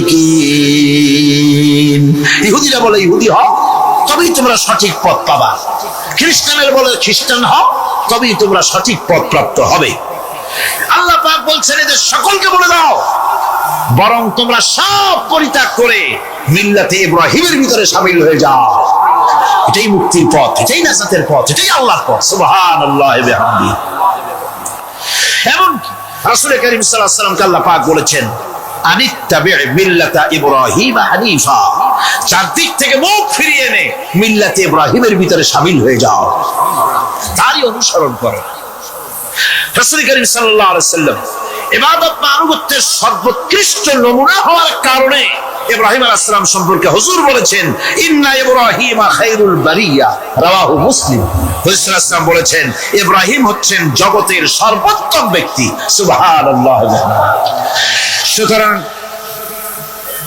আমাদেরকে ইবাদতের নমুনা হিসেবে ইব্রাহিম আলাইহিস সালামকেও মানদণ্ড হিসেবে দেখতে হবে যে কিভাবে তিনি সারেন্ডার করেছিলেন আল্লাহ পাকের দরবারে। এখন আমি আপনাদের সামনে বলতে চাই মানুষের জীবনে সবচাইতে বড় দুটি চাহিদা আছে, একটা হচ্ছে খাদ্য আর একটা হচ্ছে নিরাপত্তা। একটা খাদ্য আর একটা কি নিরাপত্তা। পেট ভরে খাইতে চাই আর চোর ডাকাতের উপদ্রব থেকে নিরাপত্তা পেতে চায়। আইন শৃঙ্খলা পরিস্থিতির উপরে যখন পার্লামেন্টে আলোচনা হচ্ছিল আমি তখন বলেছি মাননীয় স্পিকার আমার দেশের সাধারণ ভোটারদের বড় কোনো আশা আকাঙ্ক্ষা নাই, তারা কোনোদিন বলে না যে আমাদের গুলশানে বাড়ি দিতে হবে, সকলে আমাদেরকে মঙ্গল গ্রহে অফিস বানাই দিতে হবে, পাশেরও গাড়ি দিতে হবে, এগুলি তারা দাবি করে না। যারা ভোট দেয় কষ্ট করে মিছিল করে এই সাধারণ জনগণের দাবি হচ্ছে মিনিমাম দাবি, খুবই কম। তাদের দাবি হলো মোটা সুতার কাপড় চাই ইজ্জত ঢাকার জন্য, পেট ভরে খেতে চাই, পোলাও কোরমা বিরিয়ানির দরকার নাই, আর আশ্রয়ের জন্য ছোট্ট একটু ঘর চাই, চোর ডাকাতের উপদ্রব থেকে নিরাপত্তা চাই। কথা ঠিক কিনা? আমি বললাম স্পিকার সাহেব আজ পর্যন্ত যতগুলি গভর্নমেন্ট এসেছে বাংলাদেশে প্রত্যেকটি গভর্নমেন্ট আমার দেশের জনগণের এই ন্যূনতম দাবি এই আশা পূরণ করতে ব্যর্থতার পরিচয় দিয়েছে। কেউ পারে নাই। যারাই গেছে তারাই তাদের নিজেদের আখের গোছাবার চেষ্টা করছে। সব নিজেকে নিয়ে ব্যস্ত, নিজের লোকদের নিয়ে ব্যস্ত, জনগণ নিয়ে চিন্তা নাই। সুতরাং মানুষের চাহিদা হচ্ছে খাদ্য আর নিরাপত্তা। আমরা কি খাদ্য আর নিরাপত্তা সত্যি কি চাই? চাই। খাদ্য যদি চাই ক্ষুধার সময়, নিরাপত্তা যদি চাই ভীতির সময়, আল্লাহ রাব্বুল আলামিন বলেন কোন গভর্নমেন্ট দিতে পারবে না, দুনিয়ায় কেউ দিতে পারে নাই, পারবেও না। ক্ষুধার সময় যদি খাদ্য চাও, ভীতির সময় যদি নিরাপত্তা লাভ করতে চাও, তাহলে ফালইয়াবুদু রাব্ব হাযাল বাইত, এই ঘরের মালিকের ইবাদত কর। কোন ঘর? কাবা ঘর। বলেন কোন ঘর? কাবা ঘর। কাবা শরীফের মালিকের ইবাদত কর। তাহলে কি হবে? الذي أطعمهم من جوع وآمنهم من خوف। এই ঘরের মালিকের ইবাদত যদি করো তাহলে ক্ষুধার সময় তিনি তোমাদেরকে খেতে দিবেন আর ভীতির সময় তিনি তোমাদের নিরাপত্তা দান করবেন। এ ওয়াদা কার? চিল্লায় বলেন ওয়াদা কার? আল্লাহ পাকের ওয়াদা বিশ্বাস হলো না, এমনই পোড়া কপালের মুসলমান। নির্বাচন যখন আসলো, সলিমউদ্দিন সাহেব আসতেন মঞ্চের উপরে, পরিচয় করানো হচ্ছে। এত আপনারা যার বক্তৃতা শোনার জন্য বিপ্রহরের রৌদ্রে কষ্ট করতেছিলেন, এখন সেই সংগ্রামী জননায়ক বিপ্লবী সন্তান তিনি এখন আপনাদের সামনে বক্তব্য রাখবেন। উনি দাঁড়ায় বললেন, ভাইয়ার আমার, বোনের আমার, আমি এবার বোতল মার্কা বাক্স নিয়ে দাঁড়াইছি, আমারে সকলে মিলে ভোট দেন। এবার যদি ক্ষমতায় যেতে পারি, না খাইয়া কেউ মরবে না, কিন্তু কি খাইয়া মরবে তাও কয় না। মানুষেরা এই কথাগুলি বিশ্বাস করলার সমানে ভোট দিল। হায় রে কপাল! আল্লাহ বললেন আমার ইবাদত কর, আমার গোলামি কর জীবনের সব জায়গায়, তাহলে ক্ষুধার সময় খাইতে পারবি আর ভীতির সময় নিরাপত্তা পাবি। আল্লাহর কথাটা বিশ্বাস হইল না। এই নামাজ পড়ার মুসলমানের দাম আছে, কম দাম আছে? এ রোজার দাম আছে? এ মুসলমান দাবি করার দাম আছে? আল্লাহ রাব্বুল আলামিন তিনি পরিষ্কার করে বলছেন, এই ঘরের মালিকের ইবাদত করো, তিনি ক্ষুধার সময় খেতে দিবেন আর তিনি তোমাদেরকে ভীতির সময় নিরাপত্তা দান করবেন। চাউলের অভাব হবে না, পাটের অভাব হবে না, খাদ্যের অভাব হবে না, কারণ দুটি জিনিস যদি তোমরা করতে পারো খাবারের অভাব হবে না। ওয়ালাউ আন্না আহলাল কুরা আমানু ওয়াত্তাকাউ লাফাতাহনা আলাইহিম বারাকাতিন মিনাস সামাই ওয়াল আরদ। দেশের লোকেরা, জনপদের লোকেরা যদি দুইটা কাজ করে, এক নম্বরে হলো আমার উপরে ঈমান আনবে, দুই নম্বরে হলো আমাকে ভয় করার নীতি অবলম্বন করে যদি চলে, তাহলে ওই দেশের মানুষের জন্য আকাশ আর জমিনের সব বরকতের দরজা আমি আল্লাহ খুলে দেব। আল্লাহর ওয়াদা। আল্লাহ পাকের নিকট মানুষের সবচাইতে বড় দাবি কি? আল্লাহর কাছে মানুষের সবচাইতে বড় দাবি কি করতে পারেন? পারেন? আল্লাহ পাকের কাছে মানুষের শ্রেষ্ঠ দাবিটা আল্লাহ নিজেই শিখাই দিয়েছেন। আমার কাছে দাবি কর, ইহদিনাস সিরাতাল মুস্তাকিম। আয় আল্লাহ, একটা সোজা, একটা সরল রাস্তা আমারে দাও, একটা সহজ পথ আমারে দাও। এই কথা সূরা ফাতিহা দাবি করার পর আল্লাহ রাব্বুল আলামিন এই অভিনন্দনের জবাবে, 7টা বাক্যের অভিনন্দনের জবাবে আল্লাহ রাব্বুল আলামিন 30 পারা কোরআন শরীফ নাজিল করে দিলেন। সূরা ফাতিহার এই সওয়ালের জবাবে আল্লাহ পাক বললেন, ওয়া আনি'বুদুনি হাদা সিরাতুম মুস্তাকিম। সোজা রাস্তা চাও, আমার গোলামি করো, ইবাদত করো। সব জায়গায় ইবাদত, গোলামি করাই লাগবে। আমার কাছে সোজা রাস্তা চাও, সোজা রাস্তা হলো আমার গোলামি করা। কার গোলামি? বেহেশতে যেতে চান? আমি আস্তে জিগাইলাম বলে আপনারও আস্তে জবাব দিলেন। বেহেশতে যেতে চান? সুবহানাল্লাহ। এমন কোন মানুষ আছে নাকি যে বেহেশতে যেতে চায় না, মদ খরচ যাইতে চায়? সবাই, আমরা সবাই বেহেশতের আশা করি, ঠিক কিনা? আল্লাহ রাব্বুল আলামিন বলেন, বেহেশতে যদি যেতে চাও তাহলেও ইবাদত করা লাগবে, ইবাদত ছাড়া জান্নাতে যাওয়া যাবে না। ফাদখুলি ফি ইবাদি ওয়াদখুলি জান্নাতি। সর্বপ্রথম আমার বান্দার মধ্যে দাখিল হয়ে যা, আমার গোলামির মধ্যে দাখিল হওয়া, আমার গোলাম হয়, এরপরে আমার জান্নাতে চলে যা। আগে গোলাম হবি, তারপরে কোথায় যাবি? জান্নাতে যাবি। আগে গোলাম হ, আগে গোলামির খাতায় নাম লেখা, আগে সত্যিকারের আমার বান্দা হ, গোলাম, এরপরে জান্নাতে যাওয়া যাবে। জান্নাতে যাইয়া আল্লাহর সাথে কি দেখা করতে চাই? আল্লাহর সাথে দেখা করতে চাই? আল্লাহ রাব্বুল আলামিন বলেন, ফামান কানা ইয়ারজু লিকা রাব্বিহি ফালইআমাল আমালান সালিহান ওয়া লা ইউশরিক বিইবাদাতি রাব্বিহি আহাদা। তোমাদের মধ্যে যদি কেউ আল্লাহর সঙ্গে, তার রবের সঙ্গে যদি কেউ দেখা করতে চায়, তাহলে সে যেন ভালো ভালো কাজ করে, নেক কাজ করে, আর তোমার রবের সাথে অর্থাৎ আল্লাহ রাব্বুল আলামিনের সাথে ইবাদতের মধ্যে যেন কাউকে শরীক না করে। শিরক যদি না করো, খাঁটি গোলাম, খাঁটি বান্দায় যদি পরিণত হতে পারো, কিয়ামতের দিন আল্লাহ রাব্বুল আলামিনের সঙ্গে দিদার নসিব হয়ে যাবে।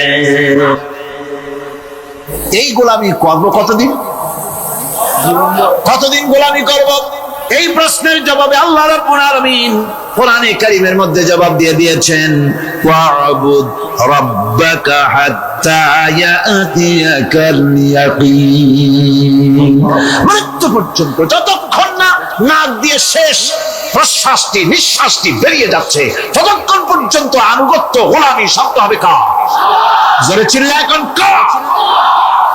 এই গোলামি জীবনের সব ক্ষেত্রে করতে পারলে আমরা মুসলমান, আর করতে না পারলে মুসলমান নামে মুনাফিক।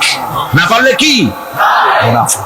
বলছেন আমি সমস্ত নবীদেরকে নেতা হিসাবে পৃথিবীতে প্রেরণ করেছি, তারা হচ্ছেন নেতা, তাদেরকে আমি হেদায়েত দিয়েছি, আমি হুকুম করেছি,